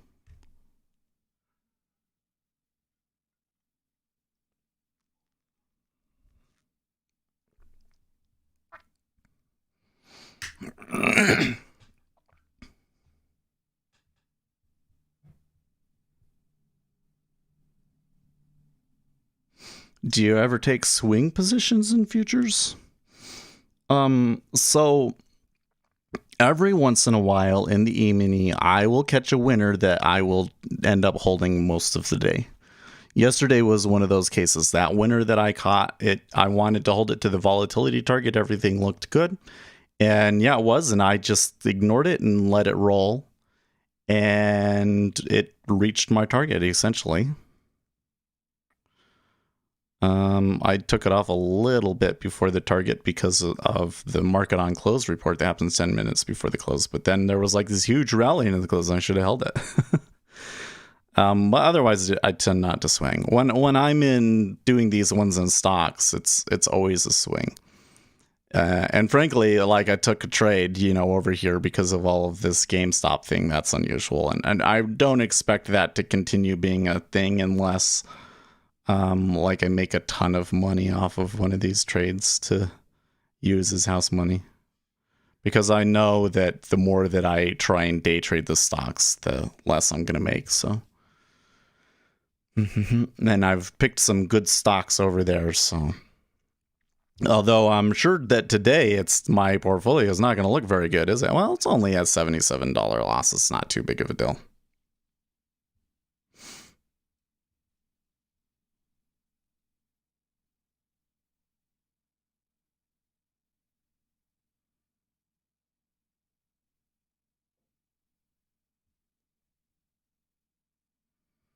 Oh, okay. So GameStop is going again here.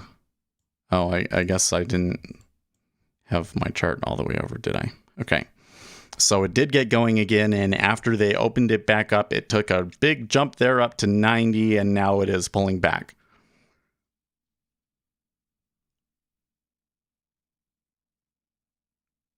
You think they can make it to 100?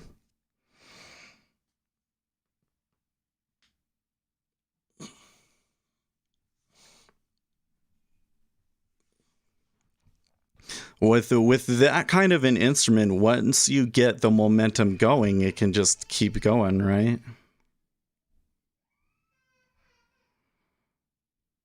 Yeah, it was looking good, and then I moved it over. I was looking, I was like, surely it's going now, because I see the volume coming through. So sorry about that. This is where I don't like on Ninja Trader, you know, if I have the chart is I'm not looking at the very far right of it, then a little arrow shows up. But in Fidelity, there's nothing there to indicate that that's what's going on. Okay, so futures extend their losses now down to 38.71.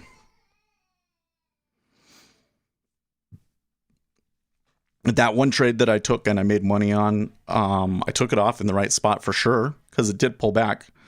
I could have tried taking another short there somewhere.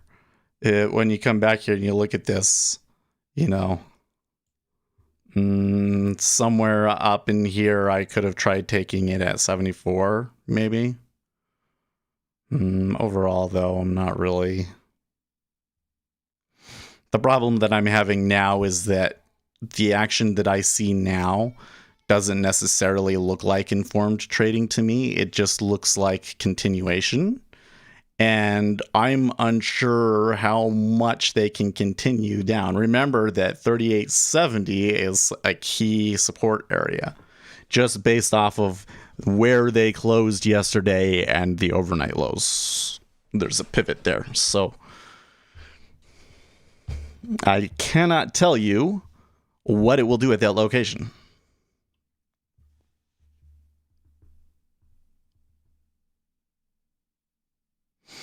Do you ever trade the NQ instead of ES? No.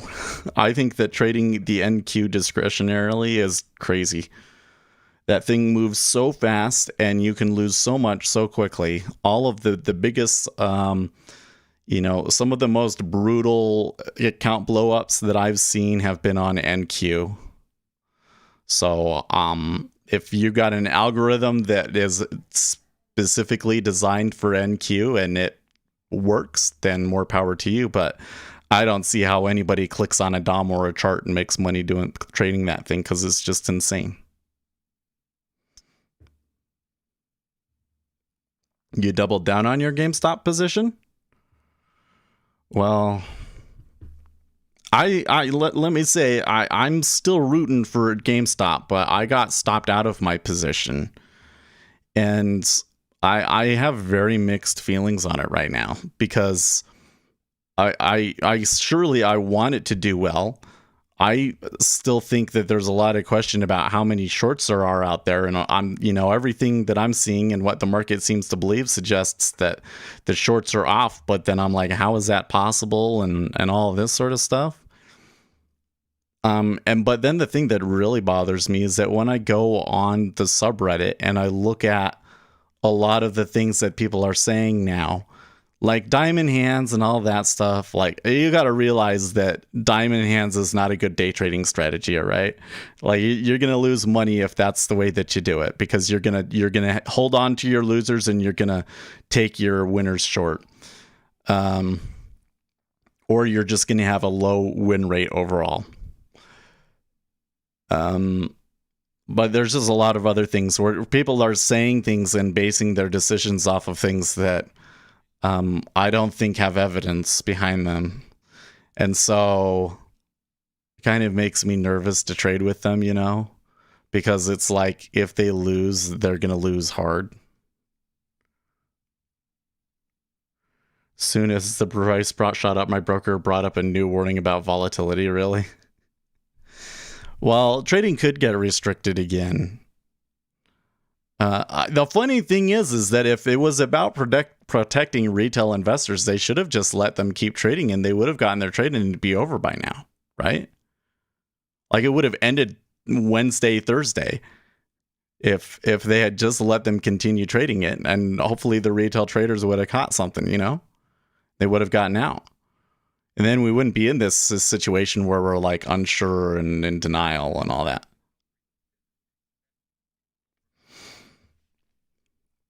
Yeah, I'm going after the Tuesday number. So if we get the Tuesday number and then the Tuesday number shows that the shorts have covered and the stock collapses, then that weekend I will make you guys a debriefing video where we'll talk about literally everything that happened in GameStop, how we would look at it and interpret the action, how we probably should have traded it based off of the news and information that we had at the time that we can now see in retrospect, so that we can, if something like this ever happens again, we kind of know some of the pitfalls to look out for.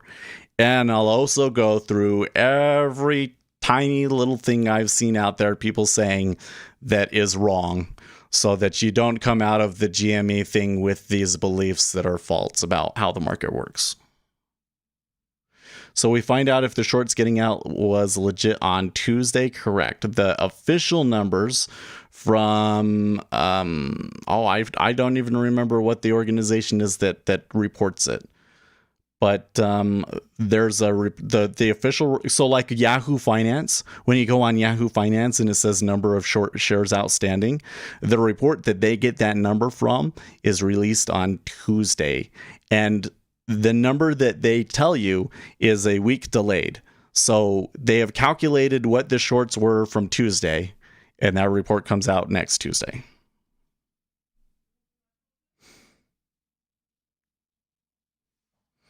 Okay, well, the E-mini is getting some support there.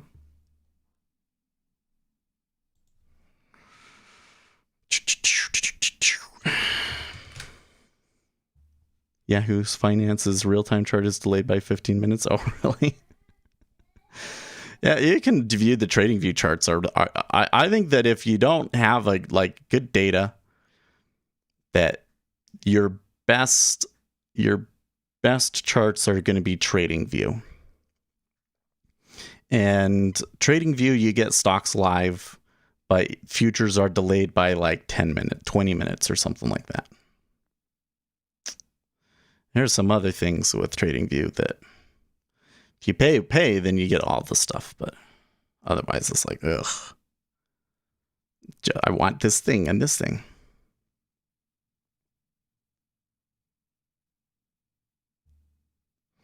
User API for my own stock index switched to German TradeGate now to get the data in real time.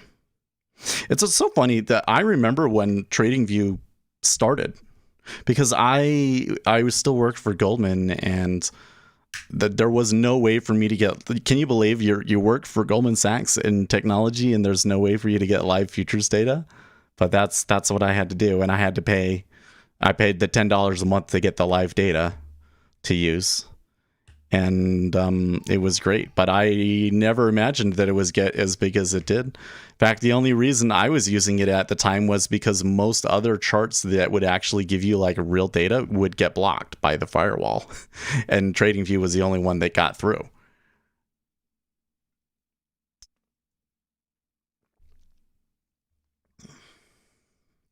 But some of these guys, I was looking the other day, doing my market research. It looks like some of the day traders over in the Twitch side of things got a lot of viewers from this GameStop thing, right? Some of those guys were pushing 60,000 viewers a day. I think that if I was over there on Twitch, I'm sure that I would experience the same boost that we did over here on YouTube, because there were some people over here on YouTube that had tens of thousands of viewers too, right? For some reason, they don't get shown on my channel. But I was watching one of the more popular ones, and they were using TradingView, and he was constantly switching between charts. He was looking at like 5 different charts. And I'm like, does he not pay? Because like he should be able to have it set up so that he's got 4 charts and see the 4 charts and be able to see this and this and add this indicator thing onto it or this. And he didn't have any of that on at all. And it doesn't look to me like he was paying for it. I was like, you got 60,000 viewers. Come on. Man, if I had 60,000 viewers, you go and refer this channel to all your friends so that we can have 60,000 viewers or like 100,000 subscribers on the YouTube channel or whatever. And we can pay for a Bloomberg terminal. Right? Oh, I would love that.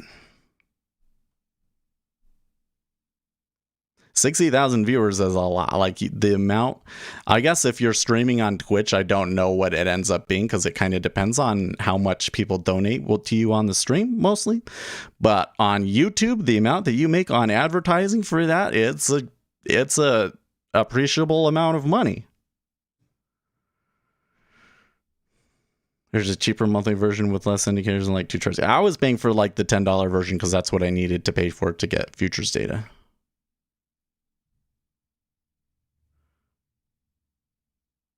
Okay, if everyone that is watching gets his 1,000 friends in and we made it, party. Right. Wait, how many? We got like 50? Yeah, we got 58. How much monthly is the Bloomberg terminal cost now? I don't know the exact. It's thousands. It's a lot.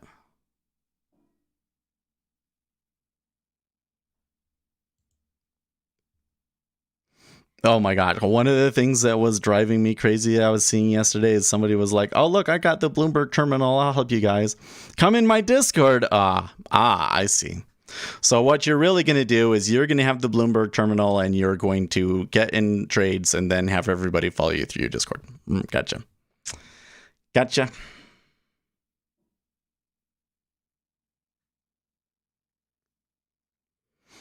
Okay, so I'm a little bit weary if I see too many people jumping on this long here.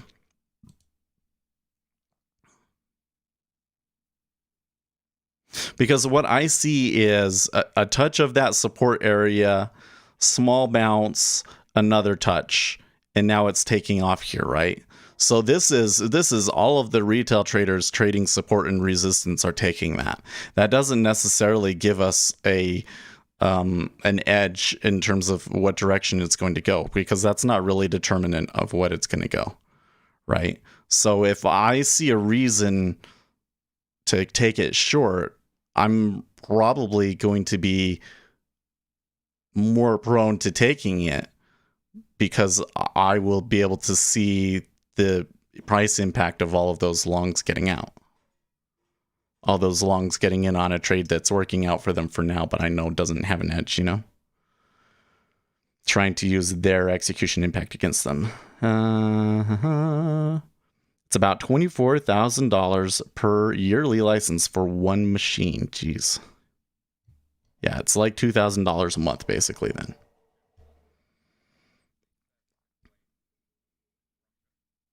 That's, yeah.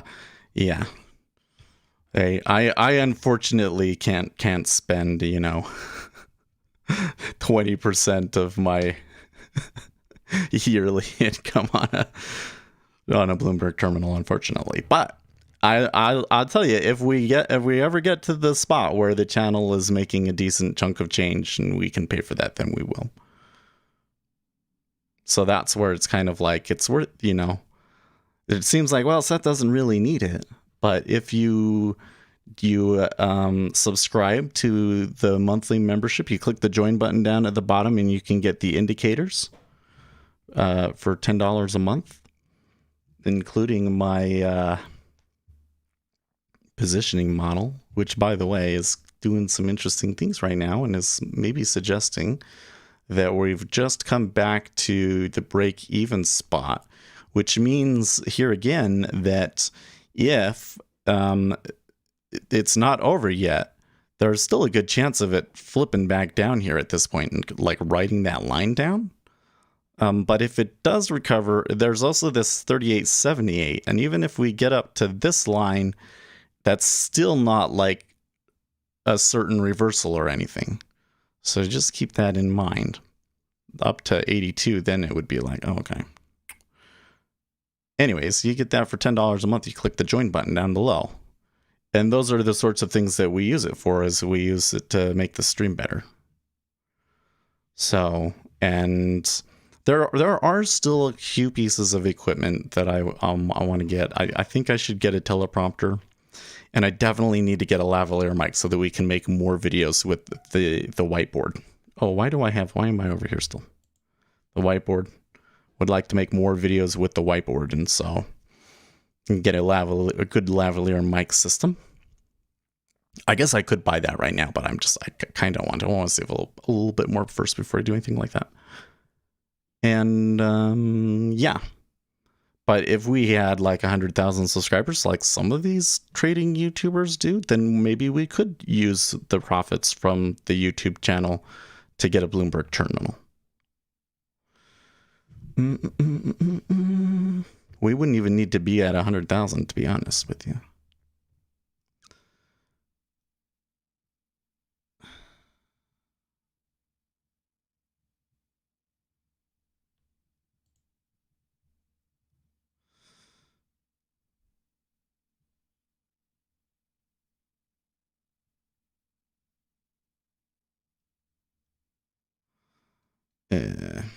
Paul Krugman is like, the Biden plan, it provides stimulus, but stimulus falls if the economy does better than expected. Unemployment benefits will shrink. It doesn't matter. It's the payments, guys. He's so tunnel visioned.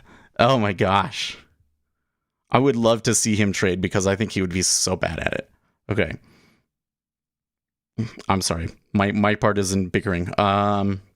How do I make a donation without subscribing to any? Well, so if you just come over into YouTube, right underneath of the chat window, you'll see a little button with a $sign.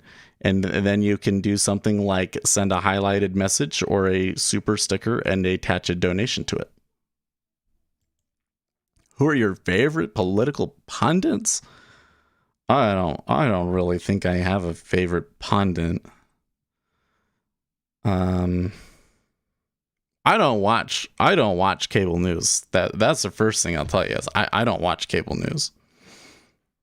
And I don't know that I am a huge fan of, well, I don't know. Like there's certain people that I think are authoritative on specific issues, but I am much more about trying to read so many sources and just understanding the story. So I'll like to read Politico, The Hill. I used to read Red State a lot, but they've kind of fallen off the deep end. I'll read r/politics on Reddit. I'll read Patriots.win for the Donald Trump view of things. I suppose I would read the Washington Post a lot if they didn't have a freaking paywall.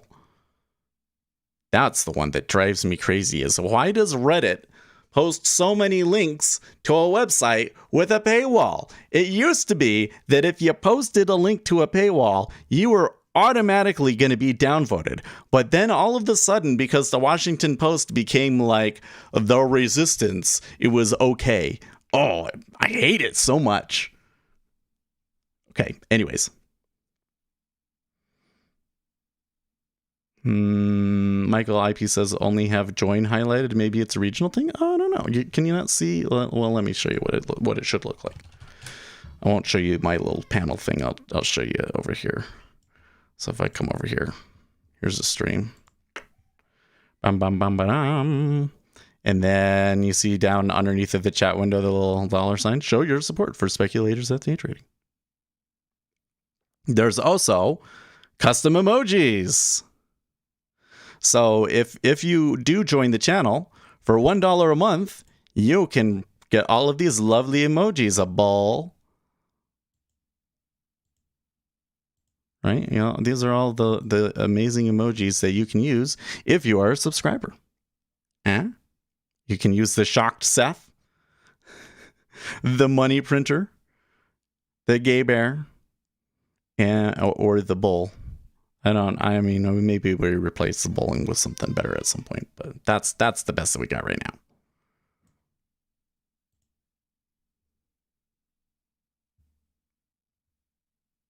That's how I feel about the market here posting links to Zero Hedge. Oh, right.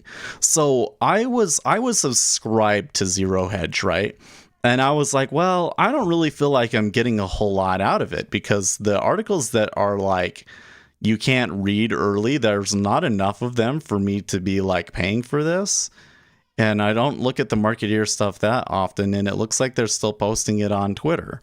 But then like after I canceled my subscription, and I bet you that like they saw that like a lot of people canceled after their first month, then they started changing things. So then it was like the Marketeer will tweet stuff, but you can't see it.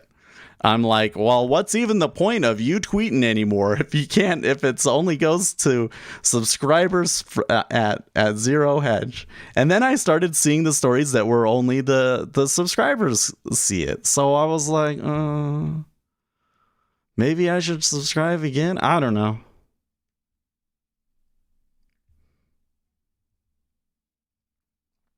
Don't forget the bell icon and like and subscribe the video.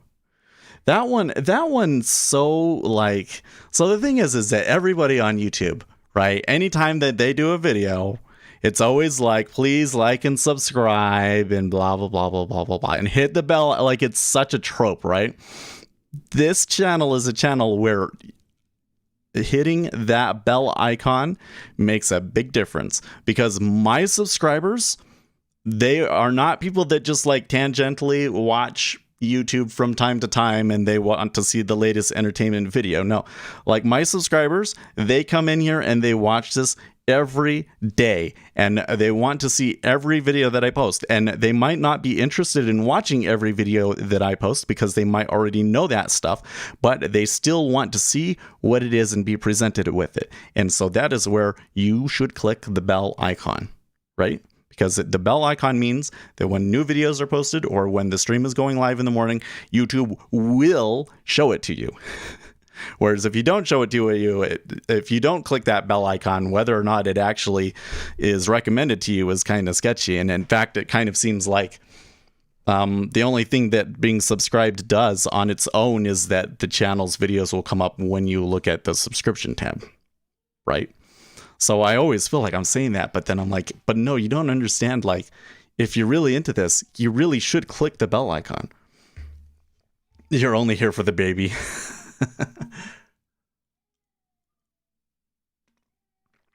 We should make a baby video.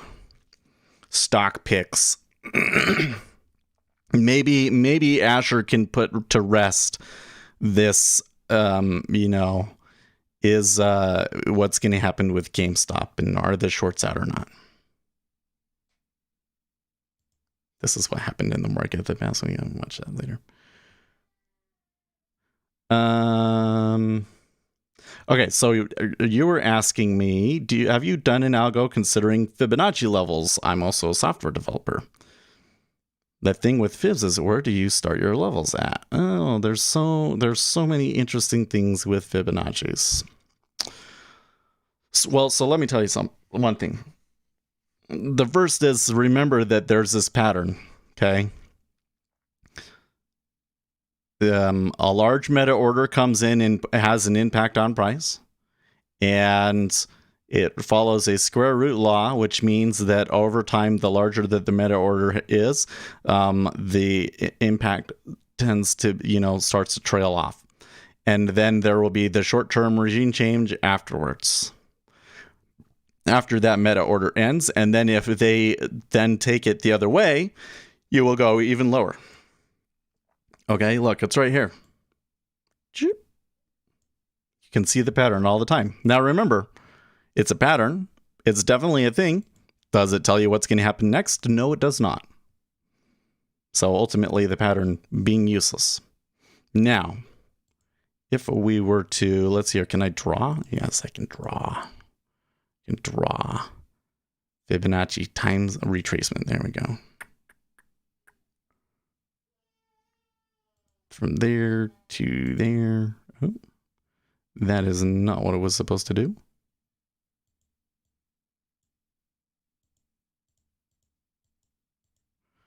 Draw. Can I like just clear everything? How does that work? Erase.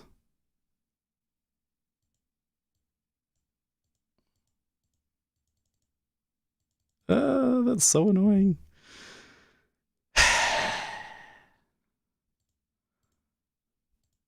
Is there just like a clear all drawings?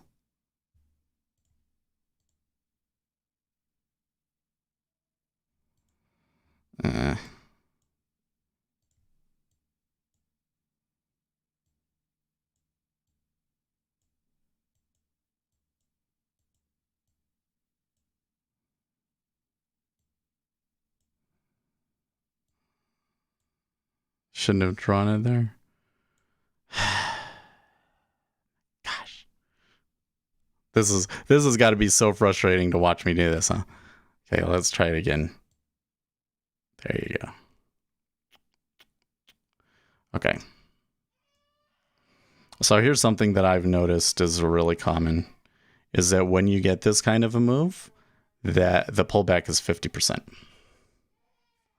Very, very common. So it's funny, on NinjaTrader, I'll use that tool all the time and remove. Oh, there you go.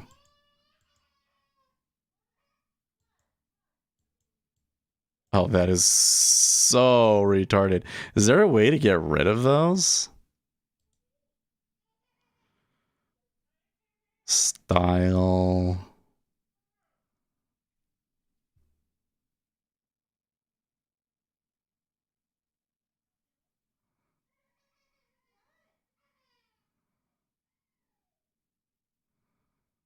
Huh.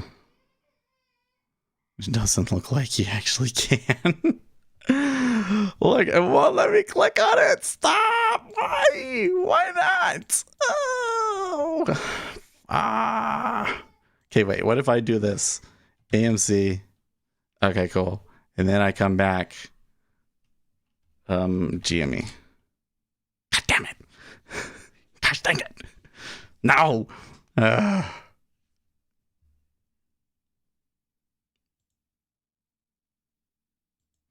Okay, what if I just zoom in on this teeny tiny little part?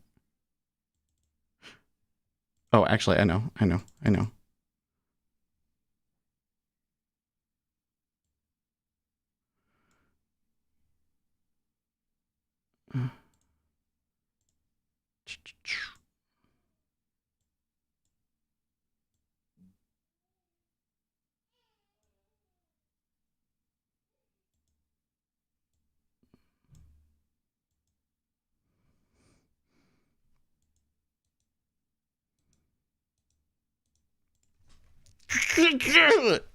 Control Z?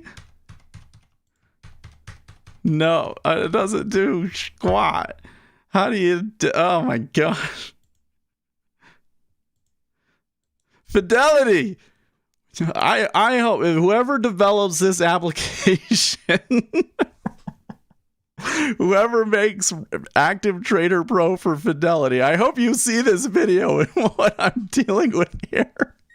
This wouldn't have happened with Bloomer. Yeah, NinjaTrader wouldn't have done this. I wish I could just connect my NinjaTrader to Fidelity. That's what I would really like. Okay. And like, I bet you if I change stuff like that, yeah, it's just, oh, that's so freaking retarded. Is that the spot that I need to click on it at? It wants to do this thing instead.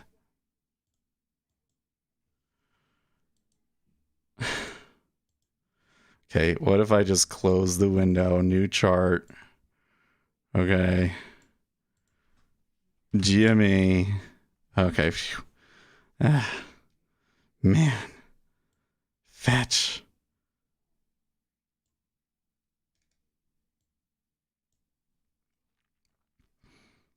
Settings.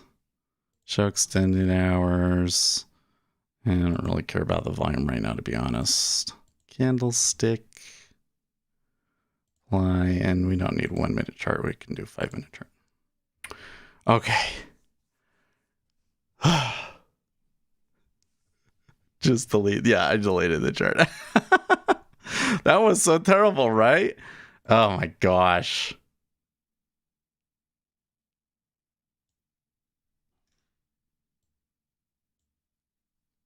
It's like, it's so funny because like it's performant and all of these things, but then like there's just all these tiny little things that it's like, did any of you actually use the application to trade? Because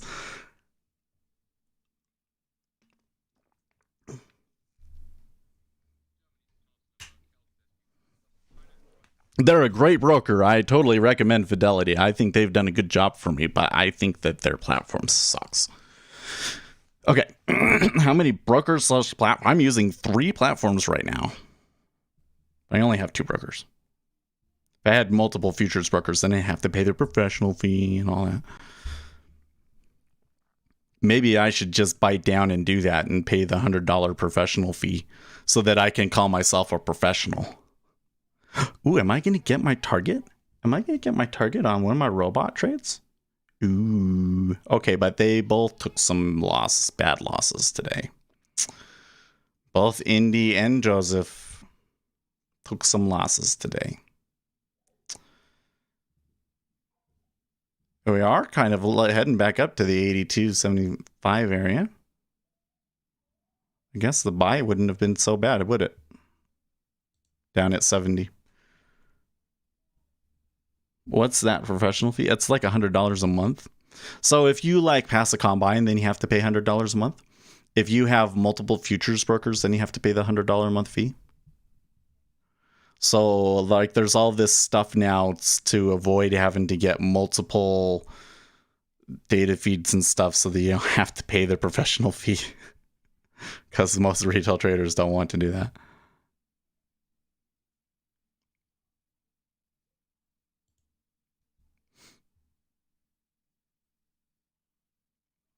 Let's see here. Also, looks like silver recovered. Okay. Yeah, okay. Okay. What else is positive? Well, it looks like silver is just kind of following the overall stock market. AMC is only up 3% now, so AMC has come back significantly. MSTR just keeps going up. Good grief. Let's come over here and look at MSTR. That thing doesn't give up. Have you ever used the Rhythmic MBO feed? No, that's like $100 a month too. Oh my gosh. We went through that whole thing and we totally, this is just classic Seth, isn't it? Totally forgot what we were talking about. Fibonacci levels. Okay, so I don't believe that they have any efficacy based off of the studies and so forth that I have seen on this. But I have not yet tested it myself. Now, there is an indicator out there. Let's see here. I like to use the lizard indicators. I have those. I paid for them and I use them. And, oh, I have to log in. Ooh.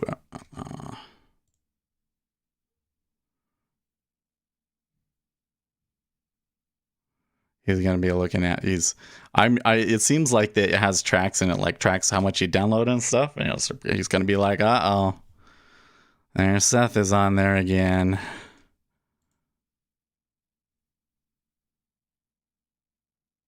Yeah, I use AMP and Rhythmic data feed is $25 plus $10 for Sierra plus the CME is $10. Yeah, that's correct. So I pay $35 a month. Actually, I think it's more than that. And then but to get the market by order data, you have to use Rhythmic API Plus. So it's all of that plus $100 a month for the API Plus. So you end up paying $130 a month for your data. Okay. So here he's got all of this stuff. Fibonacci bands, fibs from the current day, fibs from the current month and end months, current week, prior day, prior month, prior week. Okay. So you're going to get all of these Fibonacci levels. I could go in. Well, we could try the Fibonacci bands ones. Actually sounds kind of interesting. But if I was to go like from the current day, yeah, I could do that. But like the issue is that like, okay, if I set a robot to say every time that I get one of those lines, try and fade it. Yeah, that's not going to work. Like that's not going to work, right? Because they go through them all the time. And how do you know which one matters and stuff like that? There's too many levels. It's now when you go and you look at lizard indicators and you look at, they have like their blog and everything else like that. And they're like, how do you use them? Their suggestion is to not take trades near them. They say that you see a good trade, but you're too close to a Fibonacci level, so you avoid taking that trade right around the Fibonacci level.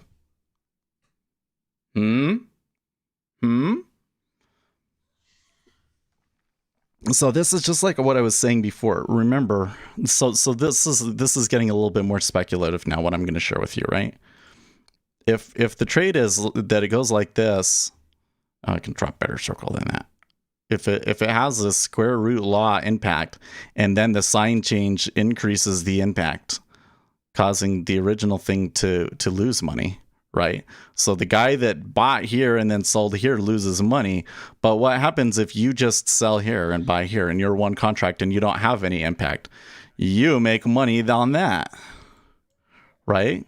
So the key then would be to look for something that you know doesn't work.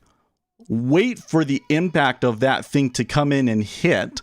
Look at how much volume trades off of it, and then fade it when their impact trails off and make the money on the pullback. Right? And I think that Fibonacci's and floor pivots are really good candidates for that. Really good candidates for that. Now, there's other things like the regular session open and the extended session open and the highs and lows of those sessions. That's a little bit different. Those, here again, I don't think that you can make a probabilistic trade where you can say if you always fade the high, you can make money, or if it comes back to the open, or only trade this above the open and below the open. It's like way more complicated than that. I've actually found some really good stats doing my own back testing, where if you look at the extended session or RTH open and you filter your trades so that you only buy above that and sell below that, it does tend to help, but you have to realize that you're taking this huge distribution out. So you might have this distribution that's like, here is your winning trades. So here's the open, 0, and it's positive on the day or negative on the day.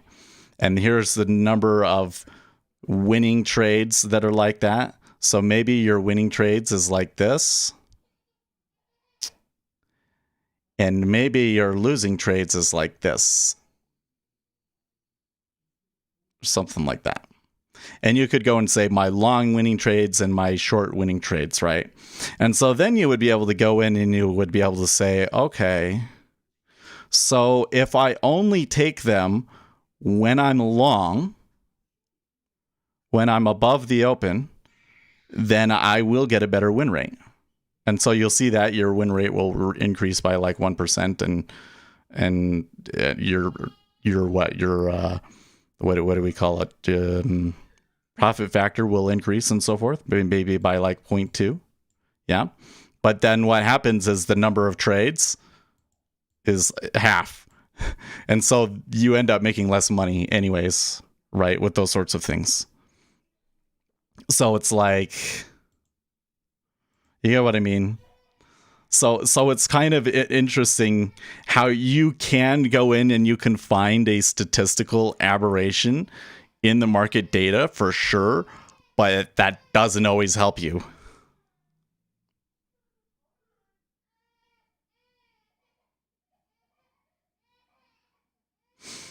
What were you saying? I've been losing bad lately? Oh, really?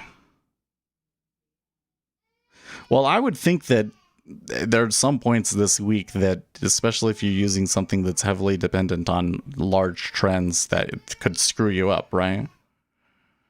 Well, that says I've been not trading. Well, yeah, same here. I've been like not trading lately. Yesterday I didn't take any trades. Today I took 3 until I made one. I should have gone, remember here at the bottom I was saying, well, I don't necessarily want to do that one because I'm not sure about that one. I called it out as a support zone a trillion times, but I wasn't going to just try and buy it on it, was I? And then by the time it had come up, I was kind of like not interested in it anymore for some reason. So when you come back over here and you look at this, my chart here, right? Like it looks like a good trend, but it's not, it hasn't actually reached my spot where I would often try and get in. And we are kind of like right there We're kind of like, we're just where the buyers are making money. So that doesn't really help. You say get your mojo back, but like, that's what I'm saying. Like, if you're trading almost on a purely technical strategy, the biggest issue that you're going to have is having your strategy be able to account for different types of markets. The most obvious difference going to be, are we in a trending market or a mean reverting market? So the first thing that, if you're really going to last very long, is you're going to have some strategies that are good when we're mean reverting and good when we're trending, right? But then you also have to have a really good way of telling when we're mean reverting or when we're trending. And that's the true hard part, right? Is like, right now, it looks like we're in a trending market because we came up, but we're just like back to the open. And where does it go from here? From this point on, is it going to be mean reverting or trending? It's a Friday, so there's often less activity on Fridays. And it does look like the GME has kind of trailed off, and that was maybe kind of part of the action there. So, you know, like, it becomes really questionable at that part, right?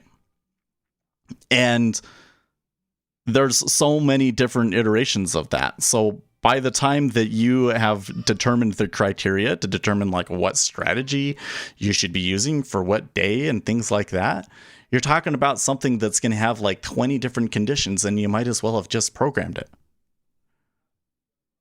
And maybe you don't end up taking enough trades, so it doesn't make you any money, right? That's rough, but that's what I got. But that's kind of why I got this thing that I've got going on over here with my robots, right? This guy down here, which by the way isn't doing super great today. Let's look at him. Okay, that's not too bad actually, but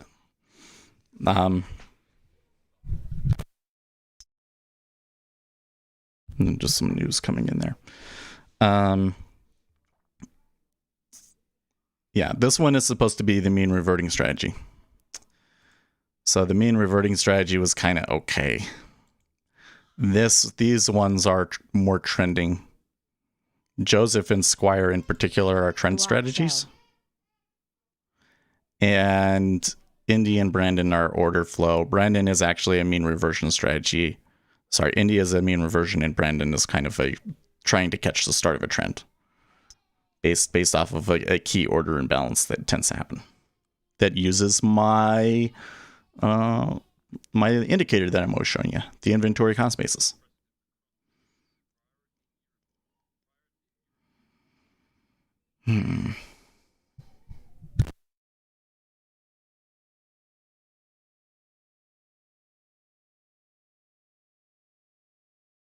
Anyways, and then I don't know what I'm going to do from there.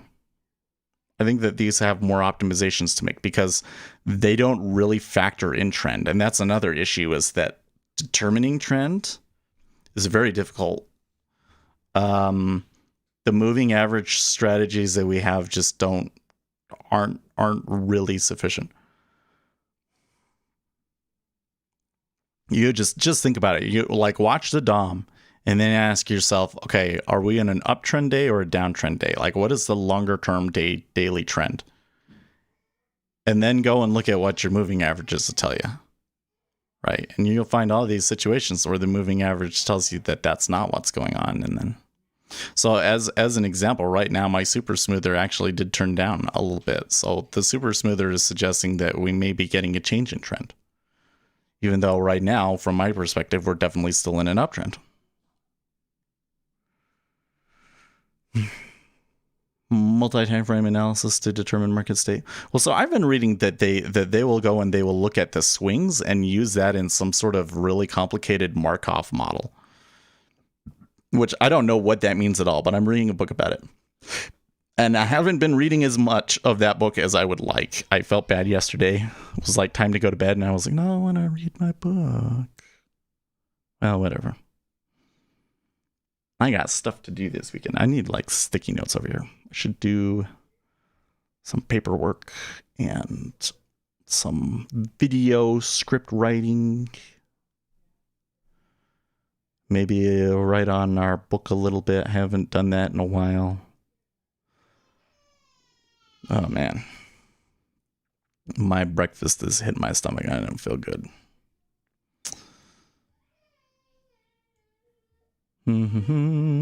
Oh, guys, look, GME is forming a pattern, according to some random person on Twitter. Okay. That's predictive of something.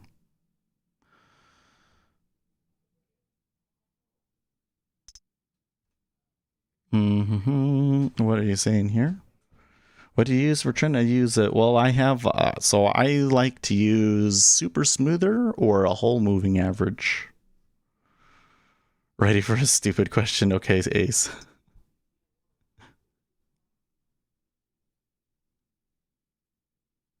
What, you want to play Stardew Valley? Because that's not a stupid question. We could totally do that. You go and install Steam on your machine. Buy Stardew Valley. Give me a text. We can play. We can have a farm together. It'd be great.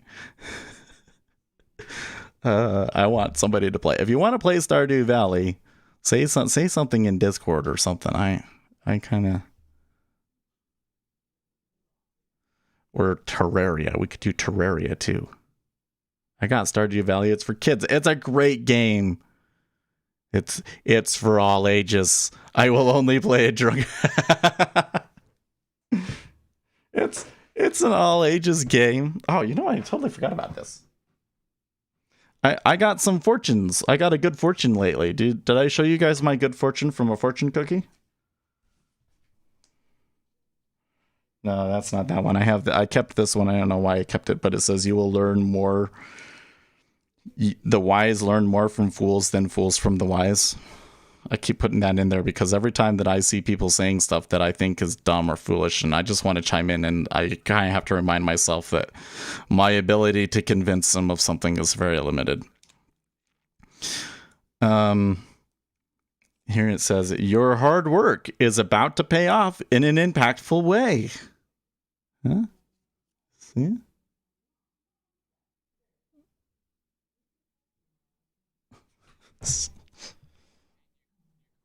Do you think I can get it to focus on it?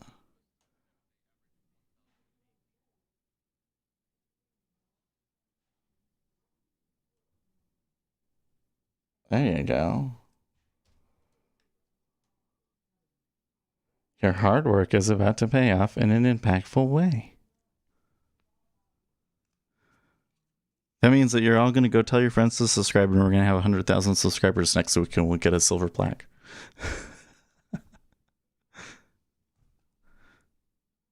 You think ES is heading to 3,900? Well, I tell you what, we're not anywhere close to volatility targets today. If we were to reach the upside volatility target, that would take us to 3,910. Please say the name of the book that I'm reading. Oh my gosh, it's a new book, by the way. The book that I want to read.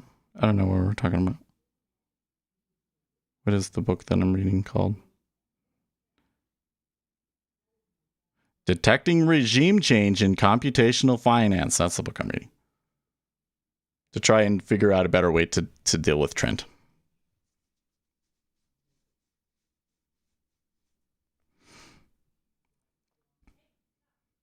It's probably rated 3+. I played Plants vs. Zombies. Plants vs. Zombies on mobile phone was really fun, but that one is so weird. You ever play a game and you think like, oh, this game is so great.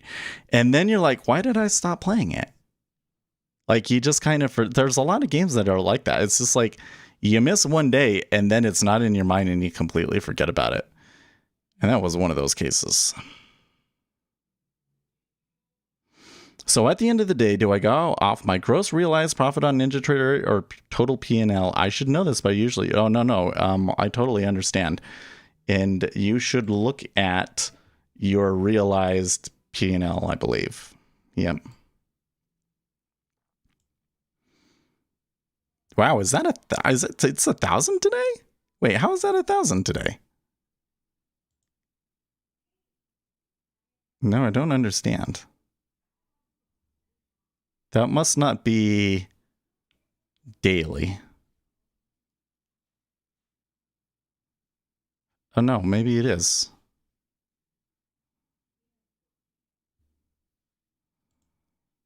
That doesn't make any sense. I'm really confused, to be honest. Because it's saying that I already was positive, but maybe that's because it's not. Maybe that's not like daily.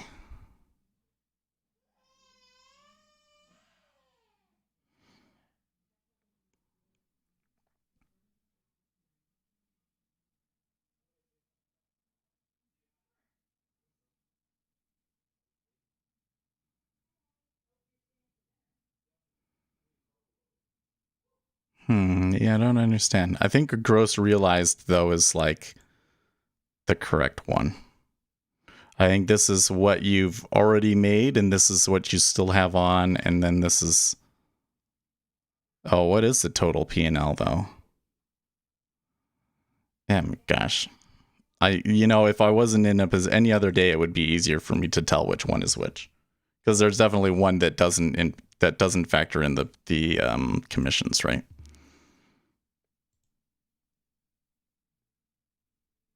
I'm just gonna like this stream because I know. Okay, maybe it is just for today. No, that can't be right because I'm negative on the day. 39.40 in commissions. Ugh. Total P&L should be less commissions. Okay.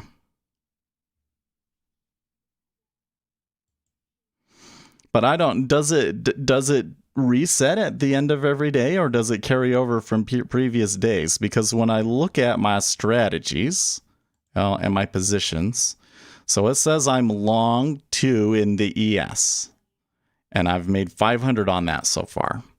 But it also says that I've lost about 600 on it. I've lost 600 today so far. So how is it that this ends up being 990 total P&L? Yeah, I have the commissions set up correctly. That is a good point, though. You need to make sure that the commissions are being factored in. You need to come over here. First, you need to have your commission templates set correctly. So I'm using NinjaTrader Lifetime. And then you have to right-click this edit account, and you have to come in and make sure that the commission is set on it.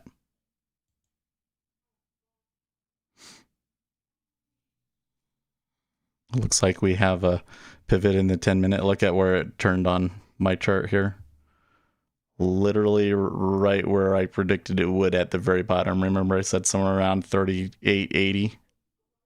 So it was maybe 2 points off. And it turned there. Pretty amazing, right? I don't talk about it enough because when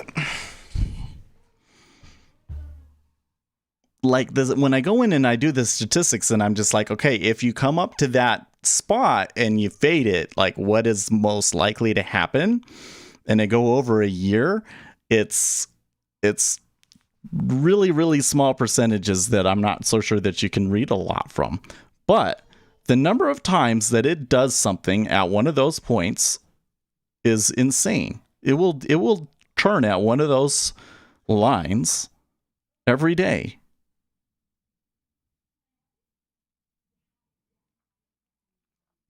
Do you see that new Xiphus Laptop Duo 15 SE Ryzen? Wow.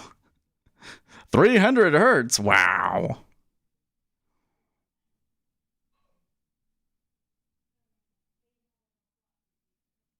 It says that mine is always zeroed out in the morning. Yeah, I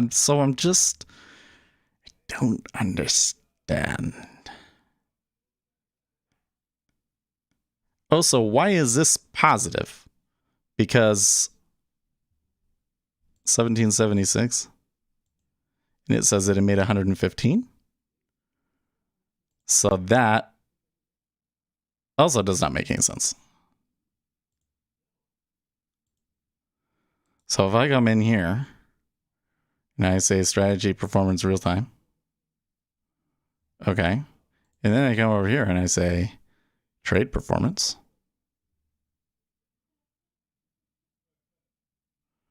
And it started another one right here. So now I'm going to change it to today. And I'm going to filter to just that one account. Okay. And it says the same thing. 1776. So why does the account say that I made $102? Because I didn't. I made $17.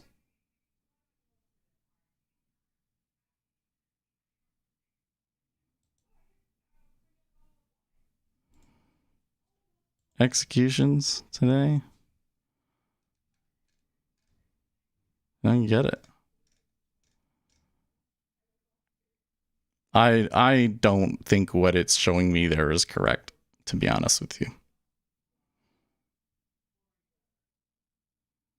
There must have been some position that didn't get closed or something. Only one long on that. Oh, I guess we did reach a target. Or did it get stopped out? Might have gotten stopped out. Because when you look at this one, it looks like they're all losing money, right? Except for that one. So how is this positive? Nah, it can't be right. They can't be from just today. Because they're not doing good today. And once again, when I look at it and it's like, well, yeah, it shouldn't be taking it because the trend isn't strong enough.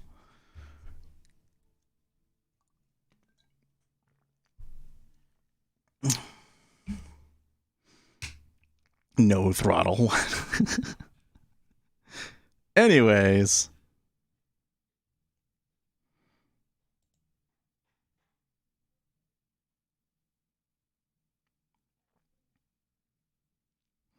This pullback is pretty strong. So stop out zone now below us is 38.74.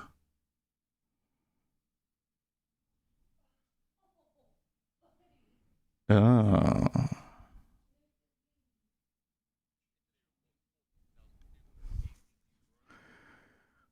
If there was like a piece of news came out right now that was bearish, I would want to hit it hard. I feel like that there's some people stuck.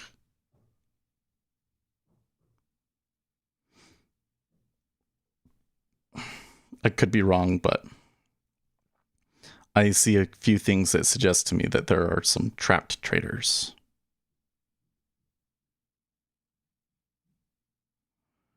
Okay, but I'm still thinking about Stardew Valley, right? It's for all ages, guys. Come on. And it's a great game. The best part is, you know, there's all these people in the town, and you think that they're all just people to talk to, but pretty soon you start to realize that the whole point of the villagers is to try and make them your boyfriend or girlfriend. Yeah, and they all have different personalities and stuff. And they all have things that aren't. So there's this one girl. Of course, it's always the redhead. There's this one girl, and she's like a carpenter or something like that. And so she loves driftwood. And there's like driftwood I pick driftwood out of the river all the time, and it's like it's useless crap. So like the relationship works out really well like that. You just want to drive. Can you get a tractor in Stardew? Wait, I don't think you can. I think you have to do it all by hand.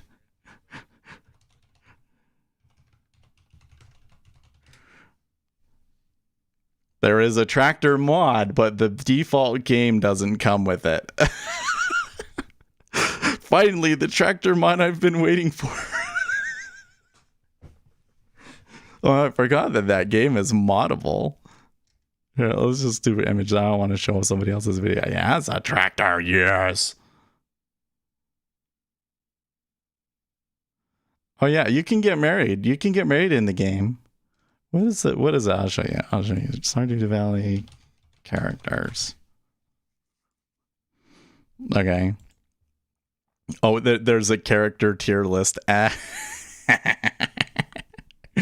Oh, that's great. Ugh. There you go. So I think it's this girl right here.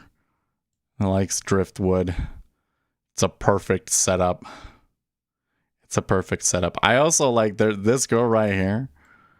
Conceited, self-absorbed blonde, like total stereotypical blonde. But it's worth being girlfriend with her just to see the crazy things that she says. That's a fun game, man. I want to play that. Have a farm. I just like I haven't been playing games very much lately, and I want like that interactivity, and I was playing stuff like Apex Legends on the weekends. That game is just too effing stressful, man. It was just too stressful. Maybe if I had friends playing with that were good, but a great game for people with multiple personality disorder, right? Right. Oh man. You know, why did I close that?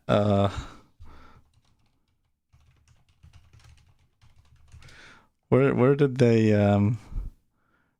put the girl with black hair? Oh yeah, they did put her up at the top. That's funny.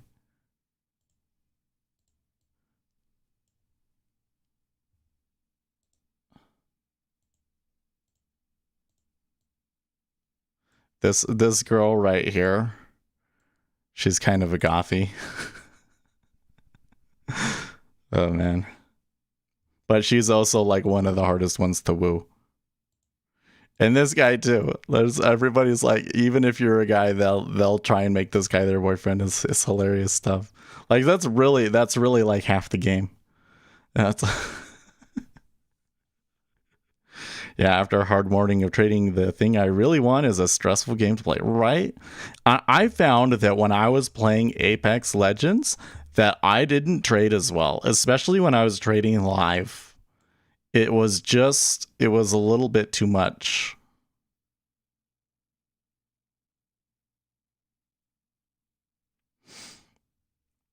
So that's why I've been trying to get into it. But this is like you can play Stardew Valley by yourself. But I just don't think that's any fun. I don't really enjoy single player games. You used to play Apex? Yeah, I played it a lot when it first came out, even though I'm really not into that sort of a thing. I'm just tuning back in and I hear Apex, yeah. Well, the game that I was really playing was Diabolical, but apparently nobody likes it anymore. I'm disappointed how that one worked out.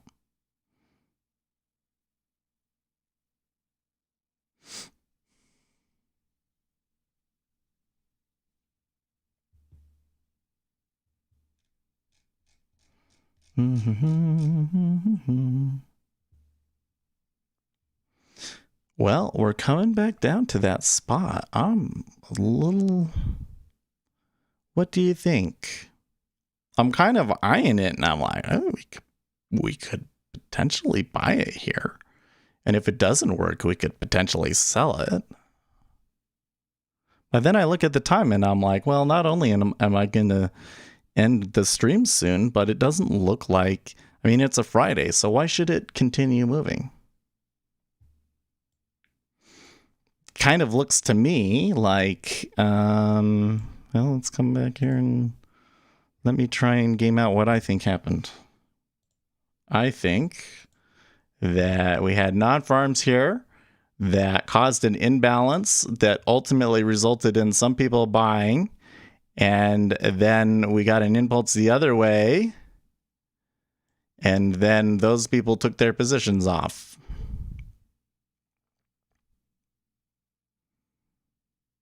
And then I guess short-term regime changes as those guys took their positions off. So from here, where do we go? Well, I don't know, because it depends on what the next big trade is. So I guess I would have to sit and wait and look for a large order, right? Look for one of these, like a big series of these. Note that it's been relatively bearish lately. Guess what? 61.8 retracement of that last bull leg. Oh man, so that's another issue. Is like, oh my gosh, if we come back over here to this chart, charts. So I have the Fibonacci retracement tool.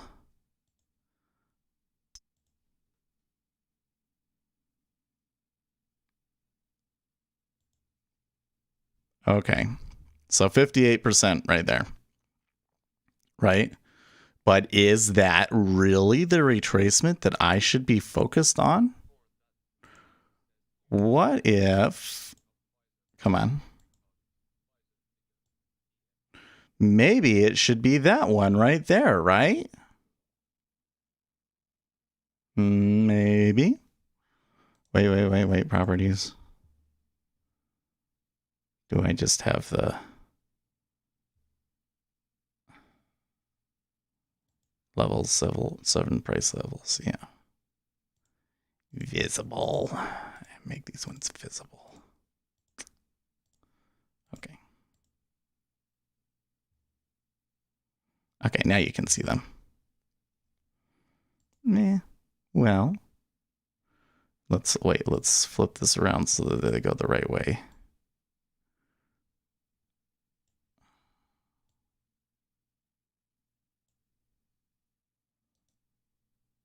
Extend, how do I get them to extend to the right? Extend lines right. Okay. There we go. Okay. I mean, they kind of got to that 38%. Kind of.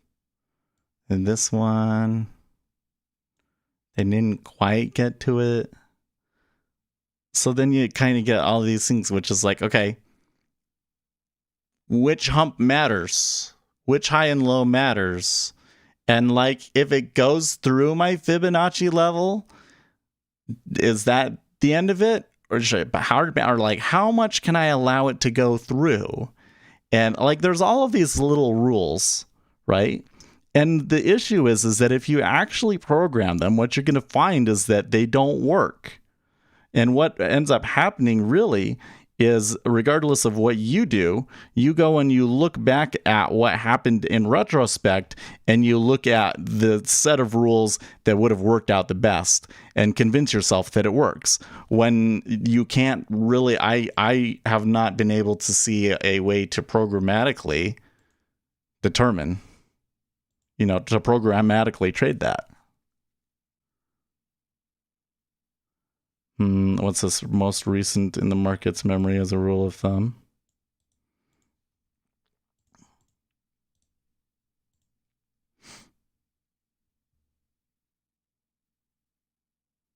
Yeah, you're doing this one.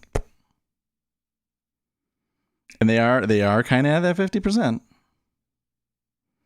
But that's where I'm saying, like, can you sit down and you can take that as a buyout, that it will bounce off of that 50% as a probabilistic trade that it will go up? And I'm pretty sure you can't. Although that whole setup is hard to program for in general. Right. I mean, don't go back and look at the previous rotations. Or I think we can do better, though. I think that we can go in and we can measure impact, right? So I think that we could come in and we could say, what was the total volume on that move, and what was the delta difference on that move? And we'll call the delta difference the Q of the meta order that pushed us up, and use the square root law to determine how far it should have gone versus how far it did go, and then use that to determine if it's overextended or not and how far it'll pull back. What do you think? That's what I'm thinking. It seems to me like we could use this. Did you say if you bought it, it was a good trade? Oh, I missed it. Ace took the trade, yeah. 76. Yeah, the 76 one is good, though. That one was a good setup, yes.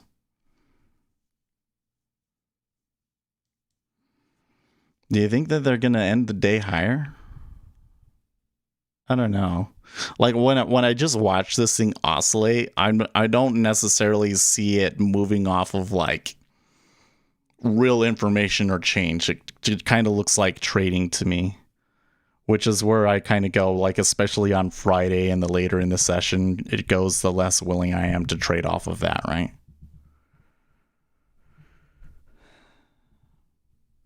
What do you say? I think is a clue because you also consider the delta, which is good, yeah. And all I'm doing is I'm trying to determine, based on how far it went, what will the short-term regime change be when that meta order finishes, or if a meta order in the opposite direction started. Because then I can come over here and I can look at it and I can say, okay, I think I've picked a spot where it's going to reverse a little bit at, right? So how far do I hold it? I always have a hard time finding that, right? But, you know, because I think, oh, it's going to go to the low of the day again, and then it goes to 76 and it turns, oh, look at that. Ugh. So is that an example? Well, it could be, in fact. Let's see, though. They might just bounce off this moving average and move back up. We'll give it 5 minutes, then I got to get going. What should we call today's video? What should we call?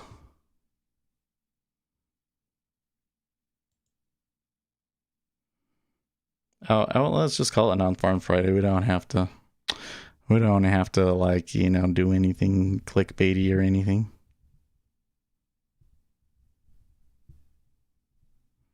Yeah, we could do that, John. Program the fib to be added to the most recent set of price pivots from that price pivots indicator. Except for it would need to be like if we did it on this 1 minute chart that we've got right here, it would do too many, right?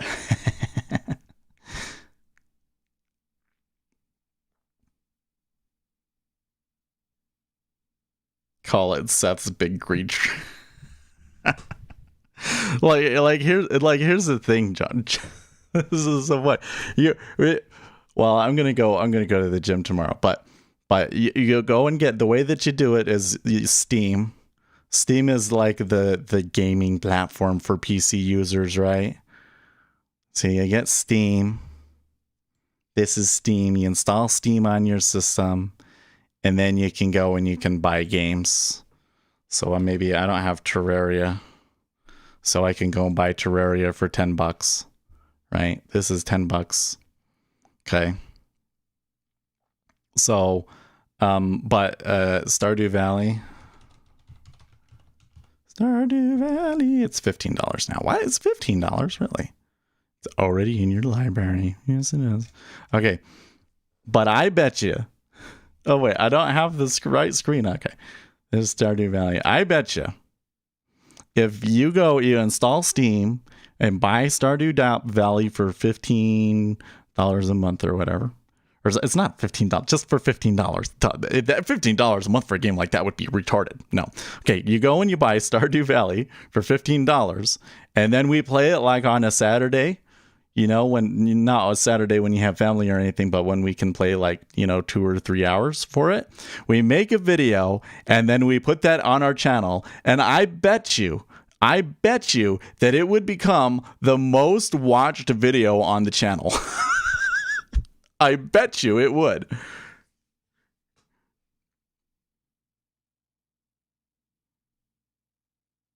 Do you play Counter-Strike? I have from time to time. There's that new one. What is it? Valorant or whatever? I haven't tried it though.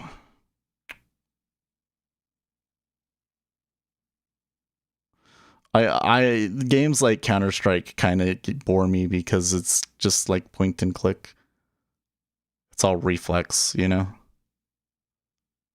Like I like a game where your aim and your prediction ability is a dominant factor.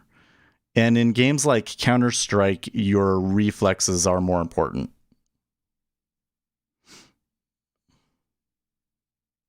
You going short now? No, it didn't completely turn back, right?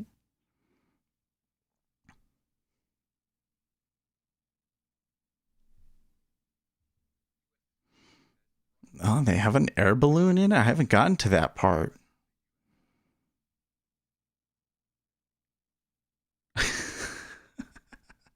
Oh man, okay.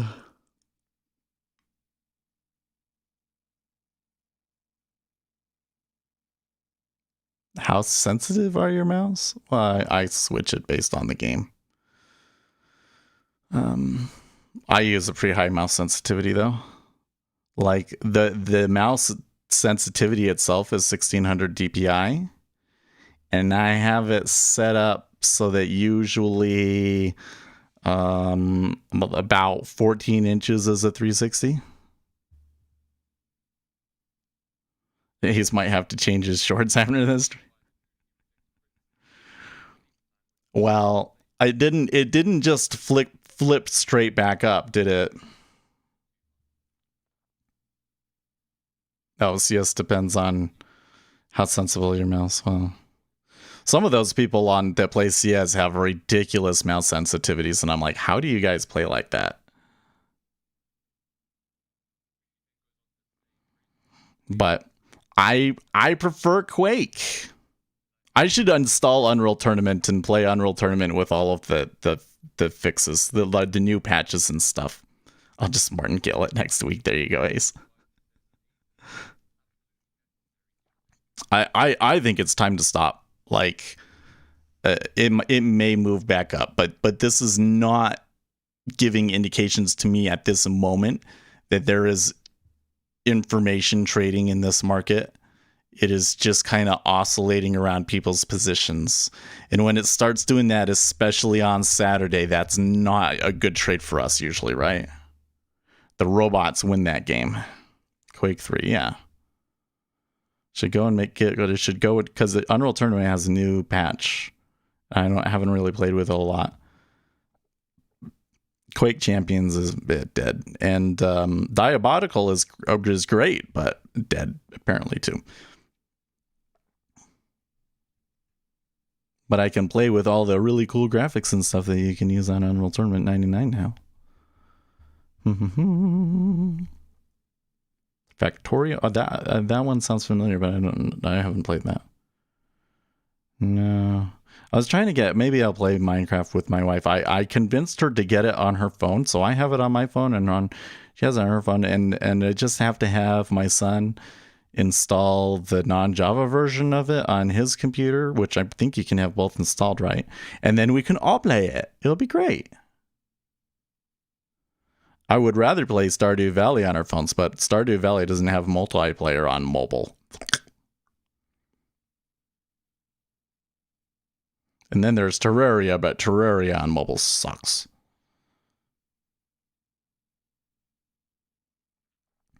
Do you ever look at footprint charts and order flow before taking trades at key levels?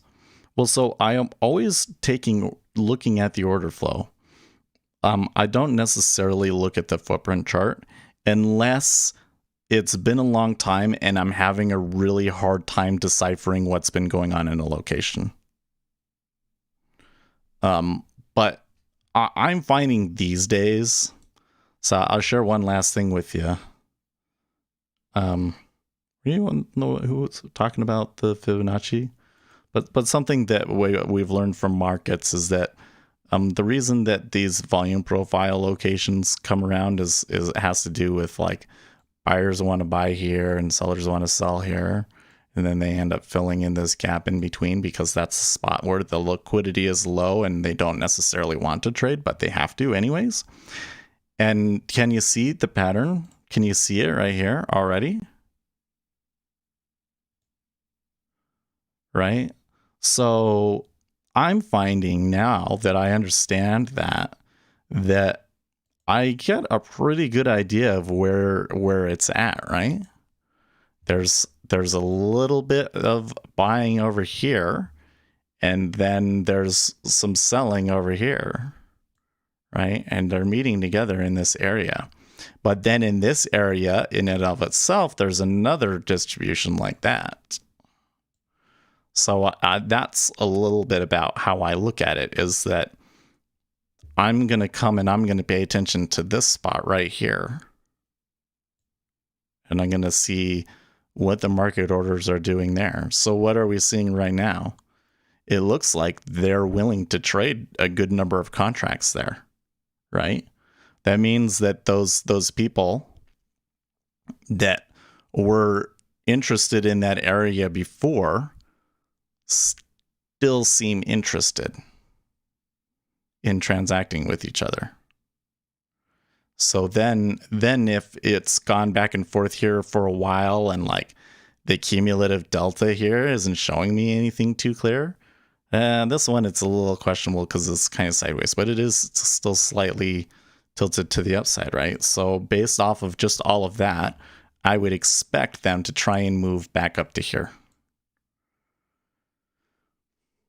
And that's kind of how I do it.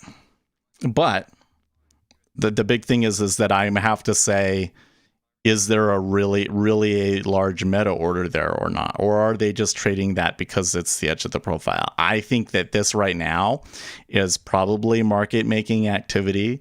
So here, if I had taken that, like let's just say that I had bought at 38.79, I don't think that I would be looking for more than 2 or 3 points from it. I told you too much, but that's kind of the sort of thing that I'm looking at. All right, guys, it's time for me to get going. But have fun. I'll be in Discord, and we'll be back on Monday and Tuesday, and then we'll see where this GameStop thing really goes to on Tuesday, huh? You read lots of stuff here. Let me give you a link before I go.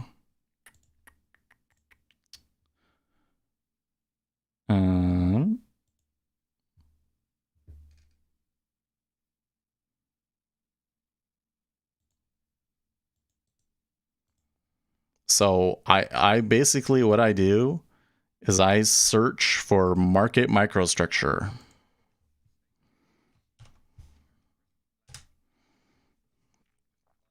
So any kind of study that I can find that is listed as market microstructure by the TRX or whatever they call it. There's like a national scholarly listing thing, and market microstructure is a subcategory. So I try and look at every market microstructure article in there and see if there's anything interesting in there for me, right? So deep reinforcement learning for active high frequency trading. So there's a machine learning stuff. Okay, that might be interesting. Exponential kernels with latency and Hawk's processes. This is interesting because a Hawk's process has to do with the way that orders cluster. Pyramid scheme in stock market, a kind of financial market simulation. That one was February 4th. That's a new one. So that one is going to be interesting to people. We should read that.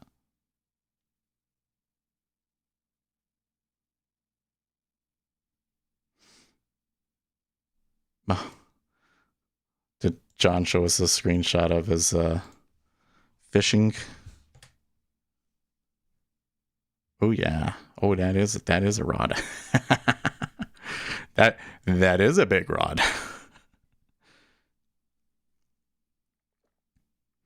Do you find trading with market by order data and using iceberg indicators of any use to traders? So icebergs, I don't think that part of it is really that huge of a deal because you can identify icebergs with other means. There are other things about the MBO data that could be really useful, but you as a human would not be able to decipher it. But we could factor it into a a robot, and it could be impactful. In particular, we could see exactly which orders are canceling and adding and so forth. And that's going to be really useful as an indication of like informed trading. Also, we could see stops. And so stops could also tell us something. And I think that if we were able to watch stops, maybe we would find some patterns in it. And we could do a study. I haven't read anything on studies about stop orders, and I think it's largely because it wasn't something that people were able to detect before. But now that you can see stops, maybe there's something that we could get. So I want to get the MBO data, and I want to study it, and I want to write some algos to see what happens. But I don't see a sufficient platform to do it. There's not like backtesting in Bookmap that's really extensive or anything. Bookmap is like really the only platform I've seen that really has these features, and you have to pay a ton for the data. So if we're going to do that, I'm going to have to like do my own platform and kind of there's this third-party platform where you can kind of export data into it, and you can even connect it up into NinjaTrader and stuff. That I bet you we could probably deal with it in that, or just make our own platform. Icebergs are okay, but the guys iceberging aren't always that price sensitive. Good observation, Adrian. That is the right way of looking at it for sure. Bot says that you as a human could not decipher it. Wait, what? So what I'm saying is that what you would be looking at is seeing when orders cancel, which specific orders they were, and where in the queue they were. And you could then determine where your own order is in the queue. And you could determine things like, am I able to get to the start of the queue in there because of reasons? And yeah. So essentially, there's so many changes and fluctuations, then doing the math, you would have to be really efficient at the math, right? But we probably could write indicators and stuff as like assistance stuff. What's this you got here, Stickball? I have a ton of links, but that are like scholarly sources. Another thing that I do, CME iceberg order detection and prediction. If you could predict an iceberg order, that would be useful.